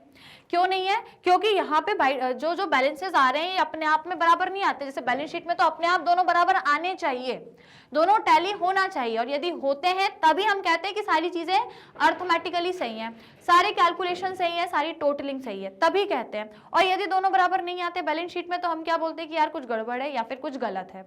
समझ आया। लेकिन यदि स्टेटमेंट ऑफ अफेयर की बात करें तो यहाँ पे ये दोनों ऑटोमेटिक बराबर थोड़ी आते हैं। वो तो एक साइड हमने एसेट का देख लिया, इधर लायबिलिटी देखी, जो भी डिफरेंस आया उसको ले जाके कैपिटल में बैलेंस कर दिया। तो यहाँ पे ये अपने आप में बराबर नहीं आता, तो मतलब ये अपने आप में बराबर नहीं आता, इसे बराबर लाया जाता है ना, ये अपने आप बराबर नहीं आता है, इसको हम बराबर बना देते हैं बैलेंसिंग फिगर करके। ठीक है, ये तो इसलिए अब क्योंकि अपने आप में बराबर नहीं आ रहा तो कोई एक्यूरेसी नहीं है, वो तो जो भी डिफरेंस आया वो हमने कैपिटल में डाल दिया। ठीक है, दैट इज वाई, यही इसका रीजन है कि यहाँ पे कोई अर्थमेटिकल एक्यूरेसी आपको नहीं मिलने वाली। Is it clear to all? बताओ भाई, अभी समझ में आया दोनों में डिफरेंस, कोई दिक्कत, कोई समस्या किसी को, बताओ यहाँ तक कोई समस्या। राइट, तो आइए चैप्टर के कॉन्सेप्ट्स वी हैव डन, पूरे कॉन्सेप्ट्स हमने देख लिए हैं, हर एक चीज हमने कंप्लीट कर ली है। अब कोई डाउट कोई दिक्कत तो नहीं है। हालांकि डिटेल भी यदि पढ़ना है चैप्टर तो आप डिटेल स्टडी कर सकते हो, आपको पूरी प्लेलिस्ट में जाओ, लास्ट चैप्टर ही है ये, पूरा डिटेल्ड आपको हर एक टॉपिक का मिल जाएगा। वैसे तो इजी चैप्टर है, रिवाइज भी आप लोगों का हो गया है, मैंने आपके सारे पूरे ना स्टार्टिंग से लास्ट तक हर एक टॉपिक रिवाइज कराया। अब मैं आपको क्वेश्चन रिवाइज कराऊंगी, ठीक है? तो क्वेश्चन रिवाइज कराऊंगी, लेकिन उससे पहले आपको लाइक शेयर करना पड़ेगा। फटाफट से सभी स्टूडेंट को बोलूंगी जल्दी से क्या करो, लाइक शेयर, फिर मैं आपको क्वेश्चंस करवाऊंगी अब, ठीक है? तो फटाफट से लाइक एंड शेयर कर दीजिए। अब हम लोग क्वेश्चन सॉल्व करने वाले हैं। तो भाई साहब कर दिया सभी ने लाइक शेयर, बढ़िया तरीके से, कोई दिक्कत कोई समस्या? क्वेश्चन सॉल्व करें। अच्छा एक काम करो, आप लोग ना स्क्रीनशॉट भी ले लो, ये मैंने आपको जो एक्सप्लेन किया था, यदि लग रहा है कुछ यूजफुल तो आप स्क्रीनशॉट ले सकते हो। डन। चलो उसके बाद ये फॉर्मूला जरूर स्क्रीनशॉट ले लेना इसका। डन, क्योंकि अभी जब हम क्वेश्चन करने वाले हैं ना, वो इसी फॉर्मूले का काम आपको पढ़ने वाला है, ठीक है? तो चलो मैं इसको हटा देती हूं। अब हम करने वाले हैं यहाँ पे क्वेश्चंस को सॉल्व, राइट? चलिए तो लगाओ भाई क्वेश्चन, आर यू रेडी? जाओ अपनी कॉपी पेन ले आओ भैया, कॉपी पेन डेस्क पे लेकर बैठो अपने टेबल पे, और मेरे साथ में मिलके करना है क्वेश्चन, ठीक है? चलिए मैं पहला क्वेश्चन लगा रही हूँ, ये है पहला क्वेश्चन, आप लोग की स्क्रीन पर रीड करते हैं, समझते हैं और फिर इसको सॉल्व करेंगे, राइट? आइए पहले क्वेश्चन को रीड कर लेते हैं, क्या कह रहा है। तो क्वेश्चन नंबर 1 है आपका, Munish maintain his books on single entry system and from them at the particular supplied the following figures were gathered during on 31st March 2024, ठीक है? इनको कुछ इंफॉर्मेशन हमें यहाँ पे दी हुई है। तो जैसे कि आपको दिया है क्या, बुक डेट्स मतलब आपके डेटर, बुक डेट्स मतलब आपके डेटर 10,000 है, कैश आपके पास 510 है, stock in trade estimated value उसने बताई है 6,000 है, फर्नीचर एंड फिटिंग्स आपके पास 1200 की है, आपके जो क्रेडिटर्स हैं वो 4,000 के हैं, बैंक ओवरड्राफ्ट मतलब लाइबिलिटी है ये 1,00,000 की, सॉरी 1,000 की। उसके बाद Munish stated that he started business on 1 अप्रैल 2023, उसने बिजनेस कब स्टार्ट किया था? 1 अप्रैल 2023 को, विद कैश 6,000, कितने से चालू किया था बिजनेस? 6,000 के कैश में, ठीक है? 6,000 के कैश से बिजनेस स्टार्ट किया था, and paid into bank but stock value 4,000, मतलब जब उसने अपना बिजनेस स्टार्ट किया तो उसने दो चीजों से किया, एक तो 6,000 कैश से स्टार्ट करा और कुछ गुड्स से स्टार्ट करा, गुड्स टोटल 4,000 के थे। तो मतलब उसने जब बिजनेस स्टार्ट करा वो टोटल कितने से करा? टोटल 10,000 से किया। तो ये 10,000 क्या है भैया? बिजनेस स्टार्ट करते वक्त जिन चीजों से आप बिजनेस स्टार्ट करते हो वो क्या कहलाता है? कैपिटल, ठीक है? तो इसने भी बिजनेस स्टार्ट किया है, तो इतना कैश और इतना इसका क्या है? गुड्स। तो टोटल जो है ओपनिंग कैपिटल इसकी कितनी है? ये क्या है? Opening capital.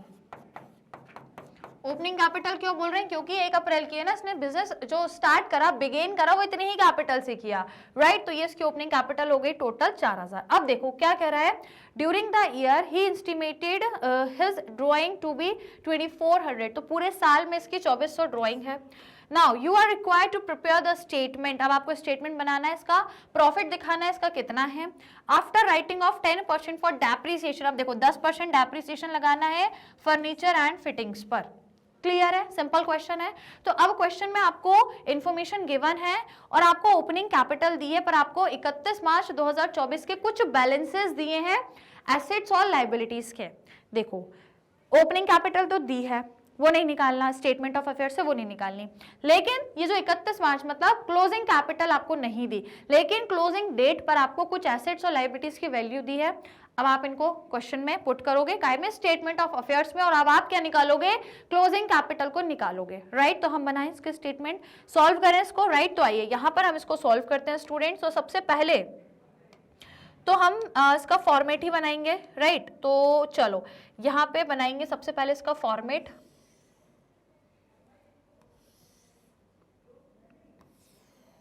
ओके, तो चलो सबसे ऊपर हम लोग क्या लिखने वाले हैं?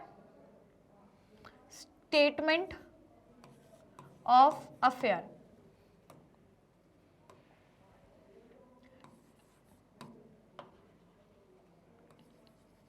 एज एट 31 मार्च, ठीक है? 31 मार्च 2024 लास्ट को बना रहे हैं, eight the end of the year में हम प्रिपेयर कर रहे हैं। तो भाई साहब देखो, इसमें सबसे पहले हम क्या लिखेंगे? जितने भी आपको एसेट्स और लायबिलिटीज गिवन है, तो as you can see book debts अपन को दिया है 10,000, मतलब ये डेटर्स है और इसका कोई प्रोविजन भी नहीं है, ठीक है? तो सबसे पहले लिख लो डेटर्स 10,000, ठीक है?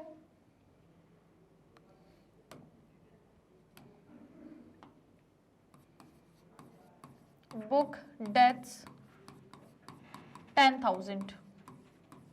उसके बाद आई थिंक हमें क्या दिया है, stock in trade. Stock in trade हमारा कितना है, 6,000।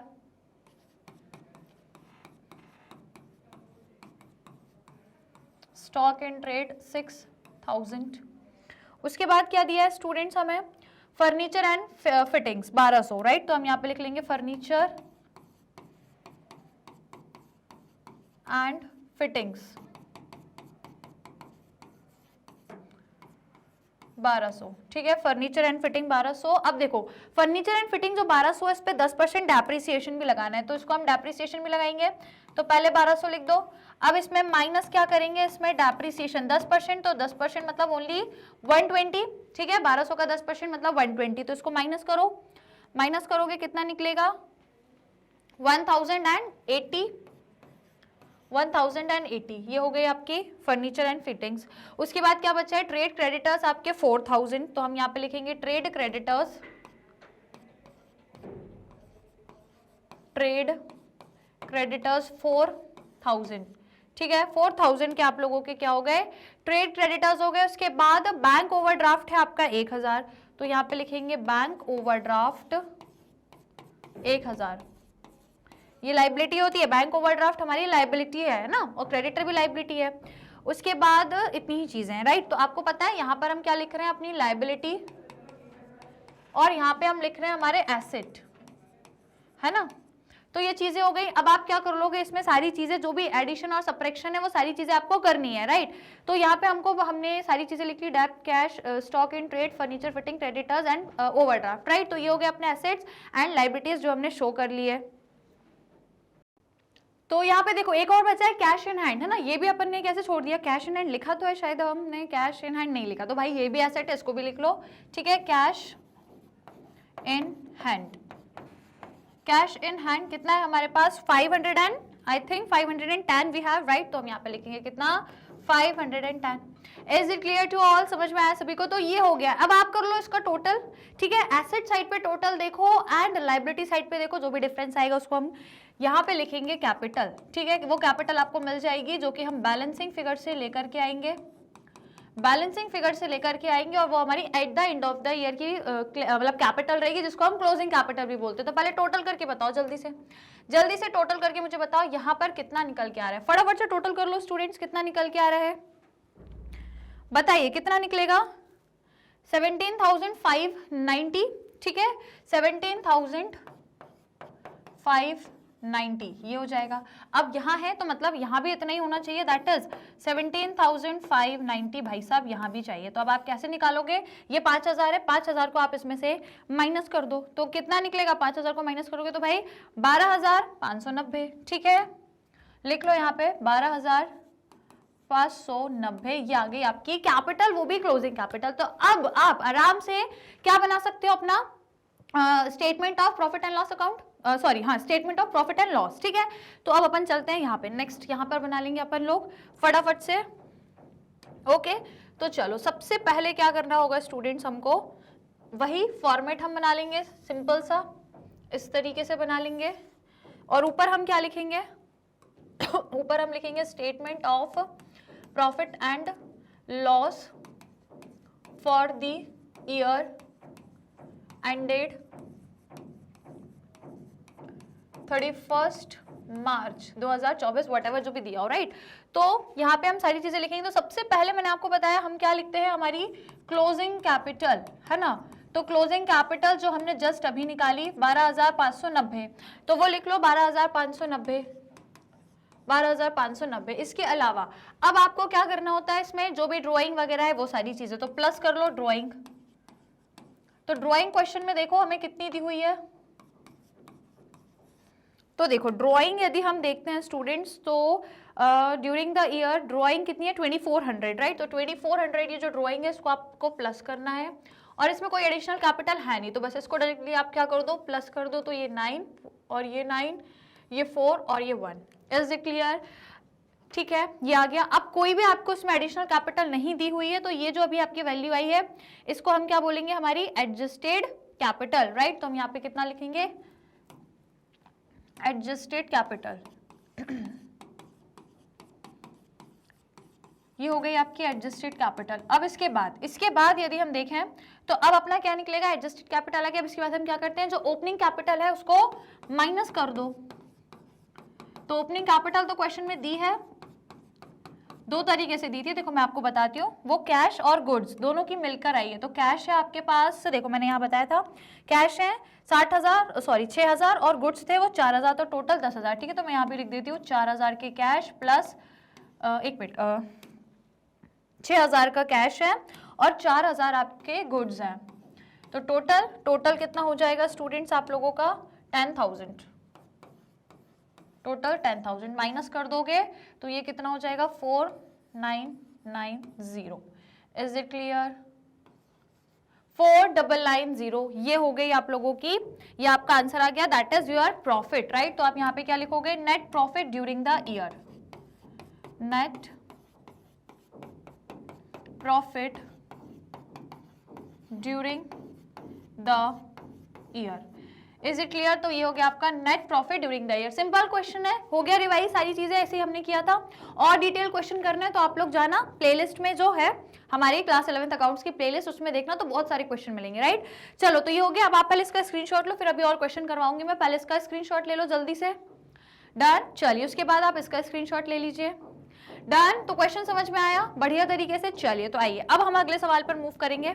क्वेश्चन नंबर 1 हमने कंप्लीट कर लिया है। तो आइए अब next question, that is question number 2 की बात करेंगे। ये थर्ड आ गया, ये रहा सेकंड, राइट। तो क्वेश्चन नंबर 2 पर अब हम आ चुके हैं। तो आइए क्वेश्चन 2 को डिस्कस करें, यहाँ पे सॉल्व करेंगे। तो पहले इसको क्लियर कर लेते हैं हम,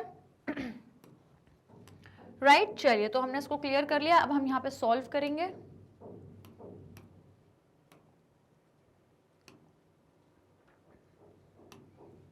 चलिए, और ये क्या था अपना, ये इसका स्क्रीनशॉट तो आप ले ही चुके थे, राइट। तो आइए यहाँ से अब हम लोग सेकंड क्वेश्चन को सॉल्व करेंगे। तो पहले रीड कर लें क्या कह रहा है क्वेश्चन 2। तो ये आपको इन्फॉर्मेशन दी हुई है, देखो अब आपको दोनों जो मतलब स्टार्टिंग की 1 अप्रैल की भी इंफॉर्मेशन दी है और आपको 31 मार्च मतलब एंड ऑफ द ईयर की भी इंफॉर्मेशन दी हुई है। कुछ एसेट्स की और कुछ लाइबिलिटीज की दी हुई है। अब यहाँ पे क्या लिखा है, during the year he withdraw, साल भर में उसने टोटल साल भर में नहीं 2500 पर मंथ उसने विड्रॉ करा है। पर मंथ उसने कितना 2500 विड्रॉ करा है। Then he also borrowed from a friend at 9% a sum of 20,000 on 1 October 2023। और उसने अपने एक फ्रेंड से भी लोन लिया है। देखो बोरो करा इट मींस उसने एक तरीके से फ्रेंड से, तो भाई क्या है ये क्रेडिटर लोन लिया है या एक तरीके से किसी से उधार पे लिया है, बोरो किया है। तो इसको हम क्या बोलते हैं, यदि हम किसी से कुछ बोरो करते हैं तो ये हमारे लिए क्या है, एक लाइबिलिटी है, राइट। तो वो लाइबिलिटी है, एक फ्रेंड से उसने लिया है 20,000 9% पर, 9% मतलब उस 20,000 पे वो उसको साल भर में 9% का इंटरेस्ट देगा। उस 20,000 पे हर साल वो उसको 9% का इंटरेस्ट देगा। और वो उसने कब लिया है, वो बोरोइंग कब करी है, 1 अक्टूबर को करी है। And he has not yet paid the interest, और उसने अभी तक उस 20,000 की बोरोइंग पर इंटरेस्ट नहीं पे करा है। समझ आया? अपने दोस्त से उसने 20,000 के उधारी ली है 9% के ब्याज पे, कि साल भर में 9% वो ब्याज देगा, और वो अभी तक उसने नहीं दिया, दैट मीन्स ये आपकी एक ऐसी लाइबिलिटी है जिस पर अभी आउटस्टैंडिंग इंटरेस्ट है। तो बैलेंस शीट में हम शो करेंगे। लेकिन ये सब कब होता है, साल के अंत में। स्टार्टिंग में आपको कुछ नहीं करना है, जो भी चीजें दी होती हैं वो आखिरी में जो स्टेटमेंट ऑफ अफेयर बनाओगे ना क्लोजिंग कैपिटल के लिए, उसमें करना है, इसमें नहीं करना है। अब आगे क्या लिखा है, प्रोविजन आपको 5% बनाना है डेटर्स पे, ठीक है बना देंगे। देन असर्टेन करना है प्रॉफिट एंड लॉस, ठीक है। तो अभी हमको क्योंकि कैपिटल दी नहीं है, ना ओपनिंग ना क्लोजिंग, तो ये इन्फॉर्मेशन से हम बनाएंगे, राइट। तो आइए पहले हम लोग स्टेटमेंट बनाएंगे, स्टेटमेंट ऑफ अफेयर, राइट। तो चलिए स्टेटमेंट ऑफ अफेयर हम लोग सबसे पहले प्रिपेयर करेंगे, दोनों ईयर्स का इसमें हमको बनाना पड़ेगा, राइट। तो आइए दोनों ईयर्स का हम यहाँ पे प्रिपेयर करेंगे।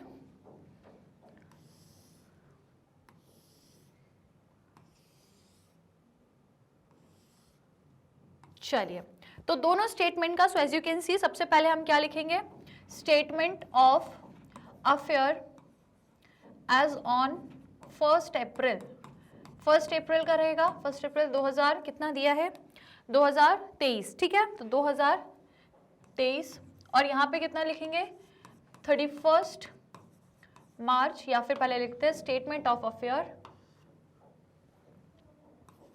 Statement of affair as at 31 March 2024। Is it clear? 2024 का हो गया। अब आइए शुरू करें क्वेश्चन शुरू करें। तो सबसे पहले क्या करना है, जो भी वैल्यूज दी हैं एसेट्स और लाइबिलिटीज की, स्टार्टिंग ऑफ द वैल्यू ये वाली लेंगे। तो देखो कैश, सन्ड्री डेटर्स और स्टॉक फर्नीचर, ठीक है। तो cash, sundry debtors, stock and furniture, cash,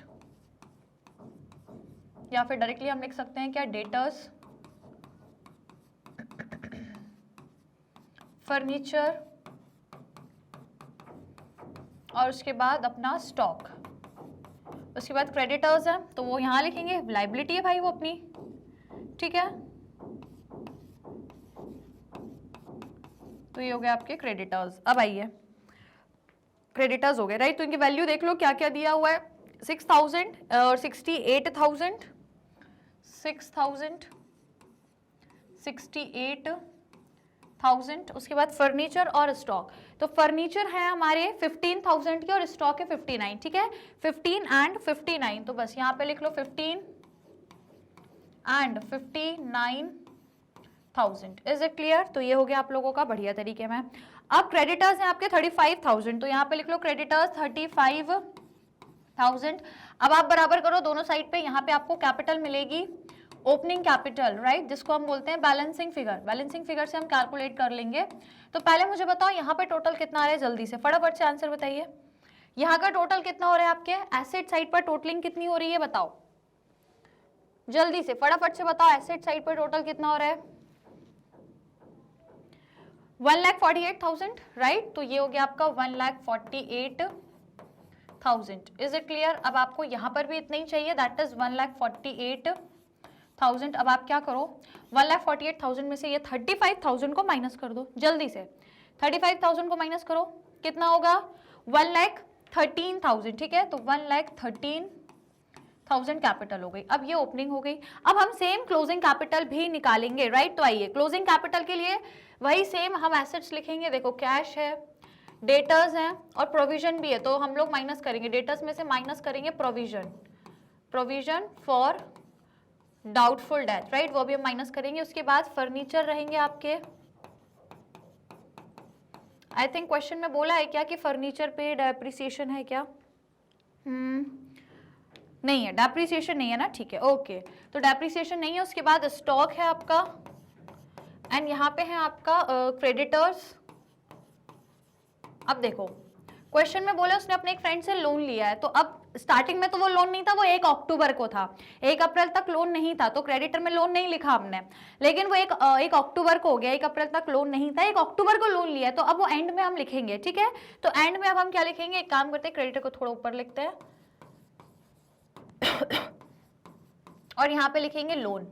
और लोन में भी क्या है, उसने कुछ इंटरेस्ट है जो नहीं दिया है, तो हम उसको ऐड कर देंगे आउटस्टैंडिंग इंटरेस्ट, ठीक है। तो आइए अब हम वैल्यूज को चेक करें, चेक कर लेते हैं क्या वैल्यूज दी हैं। तो देखो कैश है आपका 7,000, सन्ड्री डेटर है आपके 64, राइट। तो 7 एंड 64, 7 और यहाँ पे लिखेंगे हम 64,000, जिसमें हमें प्रोविजन भी बनाना है। तो यदि क्वेश्चन में देखो प्रोविजन बोला है 5%, 5% बना दो जल्दी से, 5% आप डेटर्स का निकालो। डेटर्स मैंने बोला 64,000 है, 64,000 का 5% कितना होगा, 3,200 होगा, राइट। तो 3,200 आप कर लो, 3,200। तो यदि हम टोटल देखें तो ये कितना हो जाएगा, 60,800, राइट। तो ये 60,800, रुको इसको थोड़ा सा मैं wait, minus provision for doubtful debt, ठीक है। तो ये मैंने बोला था कितना, 64,000, 3,200 माइनस करेंगे तो कितना होगा, 60,800, है ना, 800, ओके। अब इसके बाद देखो बाकी क्या दिया है, फर्नीचर और स्टॉक, राइट।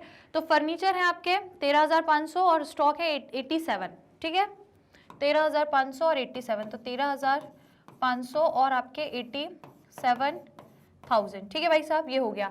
अब देखो क्रेडिटर और लोन का क्या है वो देखते हैं। तो क्रेडिटर अब आपके हो गए 29,000 के और लोन है 20,000, ठीक है। तो 29,000 एंड 20,000, तो क्रेडिटर तो 29,000, लोन है आपका 20,000 का, जिसमें माइनस इंटरेस्ट तो करना है, वो भी कैसे करना है मैं आपको बताती हूँ। इंटरेस्ट है 9%, है ना, क्वेश्चन में बोला इंटरेस्ट 9%, तो कैसे निकालोगे भाई, 20,000 का पहले 9% निकालना, 20,000 का 9%, और वो भी कितने महीनों के लिए, केवल 6 महीने, अक्टूबर से मार्च, क्योंकि अक्टूबर में लोन लिया है तो मार्च तक का सिर्फ निकालेंगे, तो वो 6/12 कर देना आप। तो ये कितना होगा इसका, अगर हम देखें तो कितना इंटरेस्ट होगा, 9% निकालना है तो 1800 हो जाएगा, और उसका भी हाफ करना है आपको, तो मतलब आपका कितना निकल के आएगा, उसका हाफ, 1800 का हाफ मतलब 900। ओके, तो ये 900 आपको ऐड करना है, मैं यहाँ लिखती हूँ 900 हमें ऐड करना है। तो अब आपका टोटल कितना होगा, 20,900। Is it clear? अब आप कर लीजिए स्टूडेंट्स टोटलिंग, जल्दी से टोटल कर लो, आपको आंसर मिल जाएगा, राइट। और मैं इसको थोड़ा सा सेपरेट कर देती हूँ, ठीक है। चलो जल्दी से टोटल करके मुझे बताओ, और बताओ कि यहाँ पे मेरी कैपिटल कितनी आएगी, क्लोजिंग वाली कैपिटल, वो भी बैलेंसिंग फिगर से कितनी निकल के आएगी। तो पहले ऐड करके मुझे बताओ कितना निकल के आ रहा है आपका एसेट के साइड पर, एसेट साइड पर आपका कितना निकल के आ रहा है, कितना आ रहा है टोटल, 1,68,300, ठीक है, 1,68,300 यदि यहाँ आ रहा है, दैट मीन्स यहाँ पे भी आएगा 1,68,300, राइट। तो अब आपको बराबर करने के लिए क्या करना है, बैलेंसिंग निकालना है। तो अब ये 29,000 और 20,900 दोनों को ऐड करके आप 1,68,300 में से माइनस कर दो, फटाफट से माइनस करके बताओ फिर कितना निकल के आएगा, कितना निकलेगा स्टूडेंट्स, 1,18,400, ठीक है, 1,18,400। Is it clear to all? कोई दिक्कत, कोई समस्या किसी को, सारी चीजें क्लियर है? तो ये अब आपकी कैपिटल आ गई, क्लोजिंग कैपिटल। अब बस इन दोनों से आप statement of profit and loss बना लो, जो कि बहुत आसान है, राइट। तो बहुत आसानी से बन जाएगा। तो देखो सबसे पहले क्या करो, मस्त पहले आप फॉर्मेट बनाओ, राइट, फॉर्मेट बनाओ, और सबसे ऊपर क्या लिखो, सबसे पहले तो जो हम प्रिपेयर कर रहे हैं that is statement of profit and loss for the year ended 31st March 2024, ठीक है, 31st March 2024। Is it clear? तो अब हम बनाए, राइट। तो देखो शुरू कहाँ से करेंगे, शुरू कहाँ से करेंगे, सबसे पहले लिखेंगे अपनी क्लोजिंग कैपिटल जो अभी जस्ट हमने निकाली है। तो स्टूडेंट्स क्लोजिंग कैपिटल हमें कितनी दी है, अभी हमने निकाली, यहाँ पे चेक करो, क्लोजिंग कैपिटल 118,400, तो यहाँ पे लिखेंगे 118,400, जिसमें हम क्या ऐड करेंगे, ड्राइंग। तो आई थिंक उसकी ड्राइंग है 2,500 पर मंथ, तो बस ऐड कर दो drawing 2,500 per month, 2,500 per month है, तो क्या करना है, 2,500 पर मंथ मतलब मल्टीप्लाई बाय 12 करना है। तो बताओ भाई कितना निकलेगा, मल्टीप्लाई बाय 12 करके बताइए कितनी हो जाएगी उसकी ड्राइंग, 30,000। क्लियर? तो बस 30,000 को क्या कर दो आप, ऐड कर दो, बस ऐड करना है। तो ऐड करेंगे तो भाई कितना होगा, ये कितना हो जाएगा, 1,48,400। सिंपल है, सिंपल है। अब आइए, अब आगे क्या करना है, देखो कोई एडिशनल कैपिटल है क्या, ये ऑल्सो नहीं, कुछ भी कैपिटल नहीं है, तो बस डायरेक्टली अब आप ये क्या आ गई आप लोगों की, इसको क्या बोलोगे आप, एडिशनल, सॉरी एडजस्टेड कैपिटल। अब जब एडजस्टेड कैपिटल आ गई तो इसमें अब आपको क्या करना है, माइनस करना है ओपनिंग कैपिटल जो हमने अभी निकाली, बस आपका प्रॉफिट निकल कर आ जाएगा। तो आपने जो भी ओपनिंग कैपिटल निकाली है उसको क्या कर दो, यहाँ पे माइनस कर दो। तो क्वेश्चन में अभी निकाली हमने कुछ, कितनी निकली थी ओपनिंग कैपिटल, 1,13,000, तो क्या करना है, 1,13,000 को माइनस करना है। तो ये कितना हो जाएंगे, 4, ये हो जाएगा 3, 35,400 will be your net profit. Is it clear? Right? तो यहाँ पे क्या लिखोगे भाई साहब, net profit during the year, ये आपका net profit during the year निकल कर आ जाएगा। इज इट क्लियर भाई साहब? सिंपल है ना, बहुत सिंपल क्वेश्चन है। तो चलिए स्क्रीनशॉट ले लो आप लोग पहले इनका, स्टेटमेंट ऑफ अफेयर्स का, फटाफट से, डन, ऑलराइट। इसके बाद अब आप स्टेटमेंट ऑफ प्रॉफिट और loss, is it clear student? समझ में आया? सिंपल क्वेश्चन है। लाइक शेयर करो, फिर अभी हम लोग और क्वेश्चंस कर रहे हैं। जल्दी से लाइक शेयर करो, फिर मैं आपको नेक्स्ट क्वेश्चन सॉल्व करवाती हूँ। चलो फटाफट से लाइक एंड शेयर कर दो, आगे बढ़ते हैं फिर। जल्दी से भाई साहब, जल्दी से लाइक शेयर करना है। थर्ड क्वेश्चन लगाऊंगी फिर मैं। फटाफट से लाइक एंड शेयर कर दीजिए स्टूडेंट्स। डन कर दिया है तो आइए भाई आगे बढ़ते हैं। अब हम नेक्स्ट क्वेश्चन पर आएंगे। Next question that is question number 3। अब देखो क्वेश्चन दिया है वही अगेन, आप लोगों को कुछ बैलेंसेस दिए हैं लास्ट मतलब स्टार्टिंग में दिए हैं आपको फर्स्ट ईयर के, मतलब स्टार्टिंग के 1 अप्रैल के, और उसके बाद आपको यहाँ पे दिए हैं आपके 31 मार्च के, है ना। जैसे यहाँ लिखा है ना लास्ट ईयर और दिस ईयर, तो मतलब लास्ट ईयर का है तो इस साल का क्या है, ओपनिंग बैलेंस है, तो ये 1 अप्रैल का बैलेंस हो गया, है ना। और वो जो दिस ईयर है मतलब ये इस साल का 31 मार्च का बैलेंस है। तो 2 अलग अलग आपको दिए हुए हैं। अब आगे देखते हैं क्वेश्चन में आगे और क्या है। तो अब यहाँ इन्फॉर्मेशन है, देखो कैलकुलेट करना है वही नेट प्रॉफिट वगैरह वगैरह, स्टेटमेंट ऑफ अफेयर्स बनाना है, क्योंकि कैपिटल दी नहीं है तो ओपनिंग और क्लोजिंग कैपिटल निकालेंगे। अब यहाँ पे कुछ चीजें दी है, जैसे कि जो शॉप फिटिंग्स है उनको डेप्रिशिएट करना है 780 से। अब परसेंट नहीं दिया, डायरेक्ट अमाउंट दिया है, कर देंगे। अब जो गुरमान है जो कि ओनर है, इसने क्या किया है, हर वीक ₹100 जो है वो पर्सनल यूज के लिए विड्रॉ करा है, मतलब ड्रॉइंग है, ड्रॉइंग है उसकी 100 रुपए पर वीक। अब ये पर वीक है तो अब आपको ये साल भर की ड्रॉइंग निकालनी पड़ेगी। निकालेंगे, मैं भी बताऊंगी कैसे निकालना है।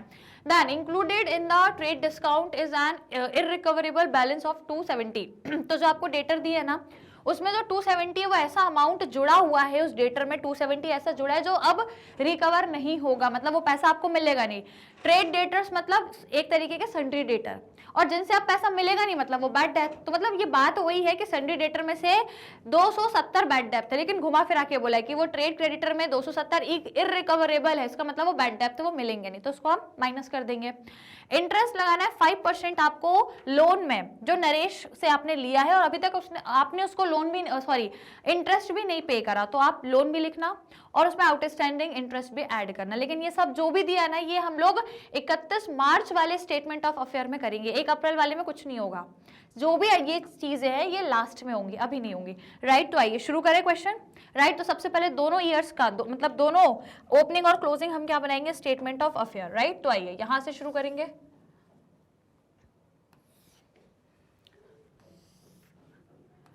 ओके चलिए, तो स्टार्ट कहां से करना है, सबसे पहले हम क्या लिखेंगे, अपना statement of affair as on 1 April 20। देखो ईयर कुछ दिया है क्या, समथिंग लाइक दैट, कुछ ईयर वियर दिया है क्या, कुछ भी नहीं दिया तो कोई दिक्कत नहीं, आप इसको ऐसे ही छोड़ दो, 2024 या मंथ से या जो भी है ऐसे ही छोड़ दो, ठीक है।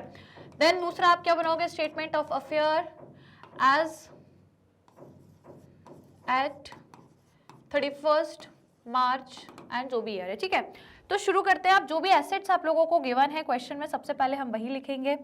ओके तो चलिए इसको थोड़ा सा अपन यहाँ शिफ्ट कर लें।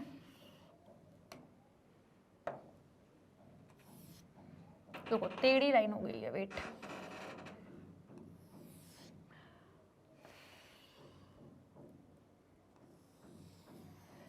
चलिए तो देखो स्टार्टिंग में सबसे पहले हम क्या लिखेंगे, जो भी एसेट दिए, तो देखो ट्रेड क्रेडिटर तो हमारे लायबिलिटी है, लोन भी लायबिलिटी, तो पहले लिख लो stock, cash in hand, shop fittings. क्या क्या था भाई, मैं भूल गई, स्टॉक, कैश इन हैंड, ठीक है, स्टॉक, कैश इन हैंड, उसके बाद शॉप फिटिंग्स, ठीक है। इसके बाद क्या था, trade debtors and bank balance, ठीक है। तो यहाँ पे लिखेंगे ट्रेड डेटर्स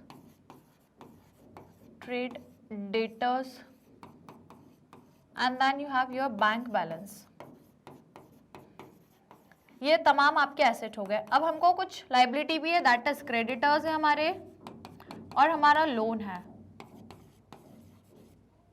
ठीक है। अब इनके वैल्यूज देखें तो स्टॉक के देखो 12,350, 12,350, उसके बाद कैश इन हैंड आपके पास कितना है 570, उसके बाद शॉप फिटिंग्स कितनी है 7250,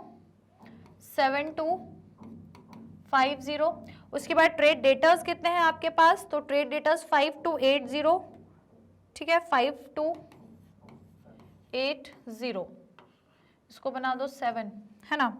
उसके बाद यदि यहाँ पे देखें तो बैंक बैलेंस है 3990।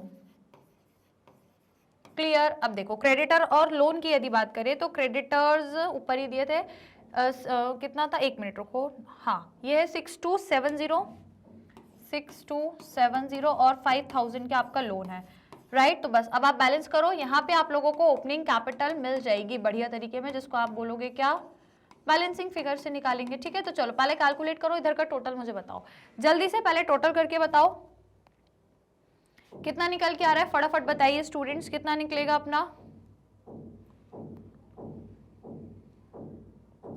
कितना निकल रहा है, 29,440, राइट। तो 29,440 हम यहाँ लिख लेंगे 440। अब यहाँ पे यदि इतना है दैट मीन्स यहाँ पे भी होना चाहिए 29,440। क्लियर। अब आप क्या करो, इन दोनों को ऐड करके इसमें से माइनस कर दो बढ़िया तरीके में, है ना। ऐड करके क्या करना है आपको, माइनस करना है। तो माइनस करके मुझे बताइए कितना बैलेंस आ रहा है, जल्दी से माइनस करके बताओ कितना बैलेंस निकलेगा। 18,170 है क्या, है ना, 18,170, तो यहाँ लिख लो 18,170। अब ये तो इजी है, इसमें बिना कुछ एडजस्टमेंट करे बना दिया। अब जो भी होगा ना एडजस्टमेंट वो सब यहाँ होगा, वो सारी चीजें यहाँ होंगी। तो देखो एक एक करके हम लिखेंगे। सबसे पहले तो स्टॉक, ठीक है, स्टॉक लिखेंगे, देन उसके बाद हम कैश इन हैंड, उसके बाद हम लिखेंगे शॉप फिटिंग। अब शॉप फिटिंग में डेप्रिसिएशन है तो वो माइनस करना होगा हमको डेप्रिसिएशन। देन हम लिखेंगे अपने ट्रेड डेटर्स, ठीक है। तो ट्रेड डेटर्स में से भी माइनस क्या करेंगे, जो एक तरीके से बैड डेप्थ है ना, वो इररिकवरेबल है, मतलब वो बैड डेप्थ हो गए। देन लास्ट में हम लिखेंगे अपना बैंक बैलेंस, ओके। और यहाँ पे हम क्या लिखेंगे, अपने क्रेडिटर्स एंड देन लोन, और उस लोन पर जो इंटरेस्ट अभी तक आपने नहीं दिया उसको हम ऐड करेंगे, that is outstanding interest. Clear. शुरू करें तो आप पहले हम लोग वैल्यूज देख लें, है ना। तो देखो वैल्यूज जैसे हमारे पास है, स्टॉक है हमारा हाँ 11,980।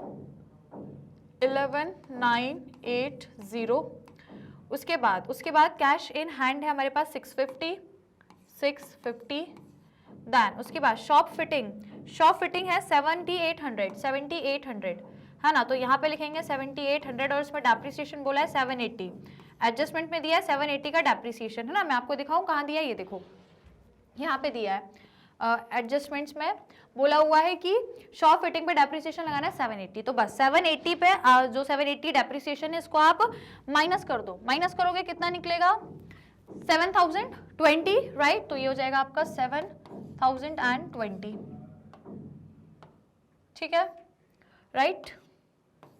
अब इसके बाद देखो ट्रेड डेटर्स आपको कितने दिए हुए हैं, और ट्रेड डेटर्स पे भी कुछ है, हाँ। जो इररिकवरेबल या जो बैड डेप्थ है वो 270 है, 270 याद रखना, ठीक है।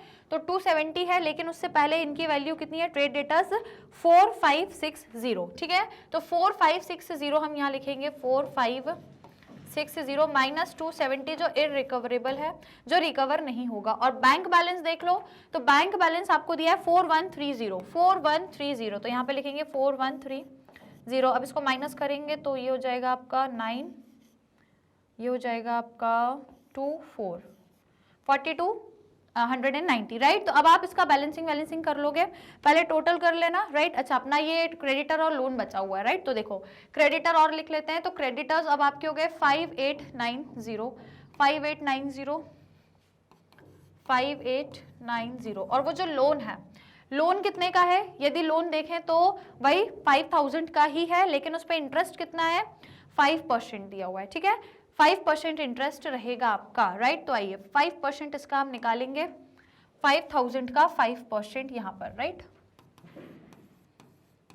5,000 का 5% मतलब 250, राइट। यही होता है, 5,000 कह दिए हम 5% निकाले, सो इट इज 250। तो अब आप इसको माइनस करोगे तो कितना बचेगा, कितना निकल के आएगा, एक मिनट, इसको ऐड करना है, तो ऐड करना है तो कितना होगा 5,250।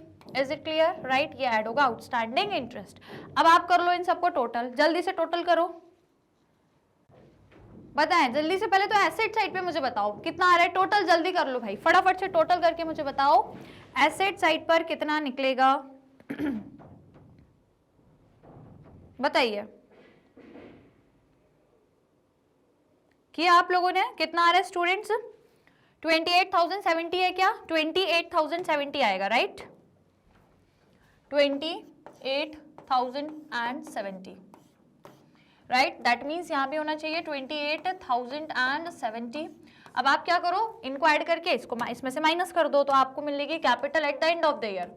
क्या मिलेगी, capital at the end of the year, जिसको हम बैलेंसिंग फिगर के नाम से भी जानते हैं। दोनों को ऐड करो और 28,070 में से जल्दी से माइनस करके मुझे बताओ कितना आएगा, कितना निकल रहा है, 16,930, ठीक है, 16,930 आपका आ जाएगा, 16,930 मिल गई कैपिटल, खुश। आप सॉल्व कर लें राइट, तो ये दोनों चीजें हो गई। एक काम करें, इसको अपन थोड़ा सा ऐसे कर देते तो मिक्स मैच नहीं होगा, ठीक है। चलिए तो आइए स्टूडेंट्स, अब हम सॉल्व करें, अपना पूरा स्टेटमेंट बनाएंगे प्रॉफिट एंड लॉस वाला, ठीक है। चलिए तो यहाँ पे हम इसको प्रिपेयर कर लेंगे। स्टार्ट कहाँ से करते हैं आप लोगों को पता है ना, सबसे पहले हम क्या लिखते हैं, चलो अपन यहाँ पे लिखेंगे सबसे पहले तो ऊपर लिखना पड़ता है, क्या लिखना होता है, statement of profit and loss for the year ended 31 मार्च, जो भी हो, ठीक है। चलो तो अब स्टार्ट करें। सबसे पहले क्या लिखना है स्टूडेंट्स आपको, रुको यार दूसरा कलर लेते हैं। सबसे पहले आप लिखोगे यहाँ पे आप क्या, क्लोजिंग कैपिटल। तो क्लोजिंग कैपिटल जस्ट अभी निकाली हम लोगों ने, क्लोजिंग कैपिटल अभी निकाली, तो क्लोजिंग कैपिटल कितनी निकली, 16,930, तो 16,930 लिख लो यहाँ पे। इसमें आप ऐड करोगे आपकी ड्राइंग, तो ऐड क्या करना है हमने को, ड्राइंग, और ड्राइंग के लिए क्वेश्चन में दिया हुआ है कि गुरमान ने ड्रॉ करा है 100 per week for his own use, हर हफ्ते 100 रुपए ले रहा है, तो हर साल में कितने लेगा, कैलकुलेशन लगाओ।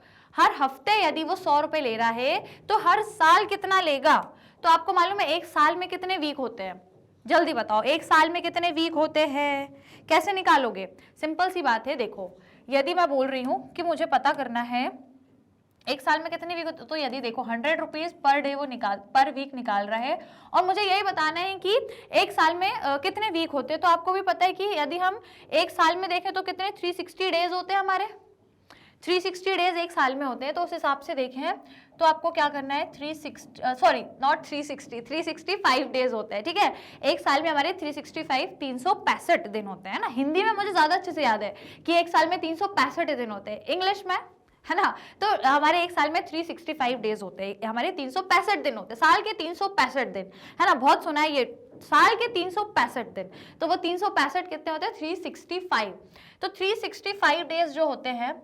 अब मुझे पता करना है कि इसमें वीक कितने हैं, अब ये तो पूरे साल के दिन हैं, अब मुझे यदि पता करना है वीक कितने हैं, तो एक वीक में कितने दिन है, एक वीक में कितने दिन है, 7 दिन होते हैं, तो मैं डिवाइड बाय 7 कर दूंगी डिवाइड बाय 7, तो कितना होगा, 7 को जल्दी से डिवाइड करो, कितना निकलेगा, तो मैं आपको यही बता देती हूँ, तो 100 मल्टीप्लाई बाय इसको आप करोगे तो ये आपका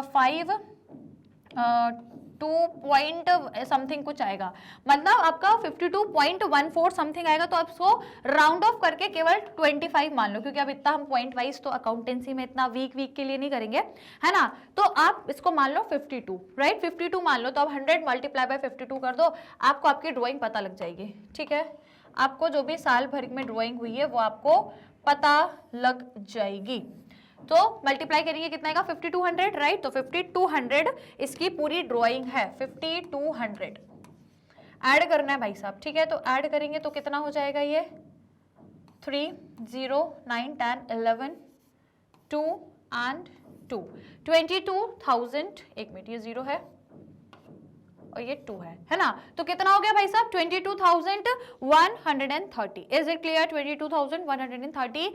अब कोई एडिशनल कैपिटल है नहीं, क्वेश्चन में नहीं दी तो कोई दिक्कत नहीं है, ये आपकी क्या हो गई एडजस्टेड कैपिटल, ये हो गई आपकी एडजस्टेड कैपिटल। अब एडजस्टेड कैपिटल आ गई तो अब आप आराम से क्या निकालोगे, माइनस करके ओपनिंग कैपिटल को माइनस करके, ओपनिंग कैपिटल वो भी हमने अभी निकाली है ना, तो ओपनिंग कैपिटल कितनी है हम लोग चेक कर ले, ओपनिंग कैपिटल हमारी है 18,170 है ना, 18,170। तो यहाँ पे आपको क्या करना है, 18,170 को अब आपको माइनस करना है, एक में 22,130। तो 18,170 को अब आप क्या कर दो, माइनस कर दो। जल्दी से मुझे माइनस करके बताओ आप लोग का आंसर आने वाला है, आप लोग का नेट प्रॉफिट आने वाला है। और कितना आ रहा है बताइए, 3,960 है ना, 3,960। This will be your net profit during the year. ये क्या हो जाएगा आपका net profit during the year. This is your net profit during the year. Is it clear to all? समझ में आया? तो अभी क्वेश्चंस रिवाइज हो गए है ना। चलिए तो आइए स्टूडेंट्स, अब आप पहले इसका स्क्रीनशॉट ले लो। ये है सॉल्यूशन, स्टार्ट यहां से हुआ है, पहले स्क्रीनशॉट लो इसका। डन। उसके बाद ये statement of profit and loss. Clear? तो यहाँ पे बस ये ड्राइंग को लेकर के थोड़ा सा एडजस्टमेंट था। आपसे बोला था 100 रुपए पर वीक निकाल रहे, तो साल में कितने वीक होते हैं, तो ये साल में आपके 365 डेज होते हैं, डिवाइड बाय 7, क्योंकि 7 दिन होते हैं ना एक वीक में, तो अपन डिवाइड बाय 7 कर देंगे तो पता लगेगा कि वीक कितने होते हैं, 52। राउंड ऑफ में देखें तो 52 यदि देखें तो वीक हमारे होते हैं। मल्टीप्लाई बाय 100, क्योंकि हर वीक तो साल के टोटल वीक हो गए मेरे। साल में टोटल याद रखना, ये जनरल नॉलेज का भी क्वेश्चन है कि साल में टोटल वीक होते हैं 52, ठीक है। एक अप्रॉक्स, क्योंकि वो पॉइंट्स में आते हैं, पर आप मतलब अप्रॉक्स लोगे तो 52 है। तो 52 हर वीक मतलब साल के वीक है, और इन 52 वीक्स में वो 100 रुपीज पर वीक ले रहा है, तो मतलब टोटल 5200। क्लियर है? सिंपल है। तो ये हो गया अपना क्वेश्चन सॉल्व। अब बताओ सारी चीजें क्लियर है, पूरे चैप्टर का रिवीजन हो गया बढ़िया तरीके से। ऑल राइट, तो चलिए स्टूडेंट्स, ये हो गया हमारा पूरा complete chapter revision of our chapter number 20, that is single entry system. कैसा लगा? वैसे इजी चैप्टर था, और आपको यदि और बहुत सारे क्वेश्चंस प्रैक्टिस करने हैं तो बिल्कुल आप जा सकते हो डिटेल वीडियोस में, प्लेलिस्ट में आपको मिल जाएंगे, जहां पर मैंने आपको हर एक टॉपिक का डिटेल आप लोग को एक्सप्लेनेशन दिया है, और बहुत सारे क्वेश्चंस भी कराए हैं, प्रैक्टिस क्वेश्चंस भी बहुत सारे कराए हैं, तो आप वहां देख सकते हो। लेकिन यदि पढ़ लिया, डिटेल स्टडी कर लिया, तो फिर ये रिवीजन था आज का, जिसमें हमने चैप्टर 20 के हर एक कॉन्सेप्ट को शुरू से लास्ट तक रिवाइज करा। और ना सिर्फ हमने कॉन्सेप्ट, बल्कि हमने यहाँ पे क्वेश्चंस भी सॉल्व किए, जिससे हमारा बढ़िया से रिवीजन कंप्लीट हो गया, क्योंकि अकाउंट से बिना क्वेश्चन सॉल्व करे तो कोई रिवीजन नहीं हो सकता, पॉसिबल ही नहीं है। Right? So is it clear? समझ में आया? और यदि सेशन पसंद आया है गाइस, तो लाइक शेयर कर देना। ओके, तो हम लोगों ने सारे चैप्टर कंप्लीट कर लिए, सारे चैप्टर्स का रिवीजन भी हो गया, और ये अपना लास्ट चैप्टर का रिवीजन था, चैप्टर नंबर 20 का। राइट? तो आप सभी को क्या करना है, लाइक एंड शेयर करना है। सभी स्टूडेंट्स को बोलूंगी गाइस, जल्दी से लाइक शेयर कर लो। और अब आप लोग के एग्जाम्स हैं यदि इसके बाद, क्योंकि रिवीजन हो चुका है, हर चैप्टर कंप्लीट हो गया, पूरा रिवीजन हो गया मेरी साइड से, तो अब मुझे लग रहा है कि यदि आपके एग्जाम्स हैं, जब भी हैं, तो अपने एग्जाम्स की तैयारी बिल्कुल स्ट्रांगली रखिएगा, प्रॉपरली अच्छे से कर लेना, जितना पढ़ाया, जो भी रिवाइज करा है, इसको अपने एंड से और रिवीजन करते रहना। Right? So all the best for you for your upcoming exams. तो बढ़िया से अपने एग्जाम्स है ना, बढ़िया से तैयारी रखना। राइट? तो चलिए जल्दी से लाइक शेयर करना, और भाई सेशन को राइट पूरा अपना हो गया है कंप्लीट, तो लाइक शेयर तो बनता है। ऑलराइट स्टूडेंट्स, तो चलिए फिर इसी तरीके से और भी हम लोग मिलते रहेंगे इसी चैनल पर, मैग्नेट ब्रेन्स पर। तो आपको करना क्या है, हमारे चैनल को सब्सक्राइब जरूर करना है। और ये आप सभी जानते हैं कि मैग्नेट ब्रेन्स ही एकमात्र ऐसा प्लेटफॉर्म है जो आप लोगों को high quality education absolutely free of cost में प्रोवाइड कराता है। स्टूडेंट्स, यहाँ पर हम आपको सीबीएसई बोर्ड के अलावा अदर स्टेट बोर्ड के कोर्सेज भी प्रोवाइड कराते हैं, जैसे कि दिल्ली, बिहार, यूपी, एमपी और राजस्थान बोर्ड। वैदिक मैथ्स क्रैश कोर्स और स्पोकन इंग्लिश के कोर्सेज भी हम आप लोगों को एब्सोल्युटली फ्री ऑफ कॉस्ट में प्रोवाइड कराते हैं। इसके अलावा हमारा जो YouTube चैनल है, यहाँ पर भी आपको हमारी प्लेलिस्ट मिल जाएगी, तो आप जाके जरूर सर्च करें। हर एक सब्जेक्ट का यहाँ पर आपको मतलब हर एक सब्जेक्ट की प्लेलिस्ट मिलेगी, उसमें टॉपिक के डिटेल एक्सप्लेनेशन मिल जाएंगे। तो चैनल को क्या करना है, सब्सक्राइब करना है। इसके अलावा मोबाइल ऐप है, और हमारी वेबसाइट पर भी कंप्लीट कोर्स अवेलेबल है, तो आप आराम से जाके चेक कर सकते हैं। और यदि आपको ई बुक्स या फिर ई नोट्स अवेल करना है, तो उसका लिंक नीचे दिया हुआ है डिस्क्रिप्शन बॉक्स में, जा करके जरूर चेक करें। या फिर आप क्या कर सकते हैं, अदर सोशल मीडिया प्लेटफॉर्म पर हमें फॉलो कर सकते हो, जिससे आप अपनी लर्निंग को और भी इंटरेस्टिंग और अमेजिंग बनाओ। ठीक है? तो कहां पे कर सकते हो, YouTube, Facebook, Instagram, Twitter, WhatsApp पर हम आपके लिए अवेलेबल है, आप हमें जरूर फॉलो करें। फिलहाल जल्दी से आज के सेशन को लाइक शेयर कर दीजिएगा, चैनल को सब्सक्राइब करना बिल्कुल नहीं भूलना है, सभी को सब्सक्राइब करना है। राइट? तो आई होप सेशन पसंद आया होगा, तो भाई लाइक शेयर। ठीक है? चलिए तो गाइस मिलेंगे फिर अब नेक्स्ट सेशन में इसी प्लेटफॉर्म पर, मैग्नेट ब्रेन्स पर। तब तक अपना ध्यान रखिए guys, take care and keep learning.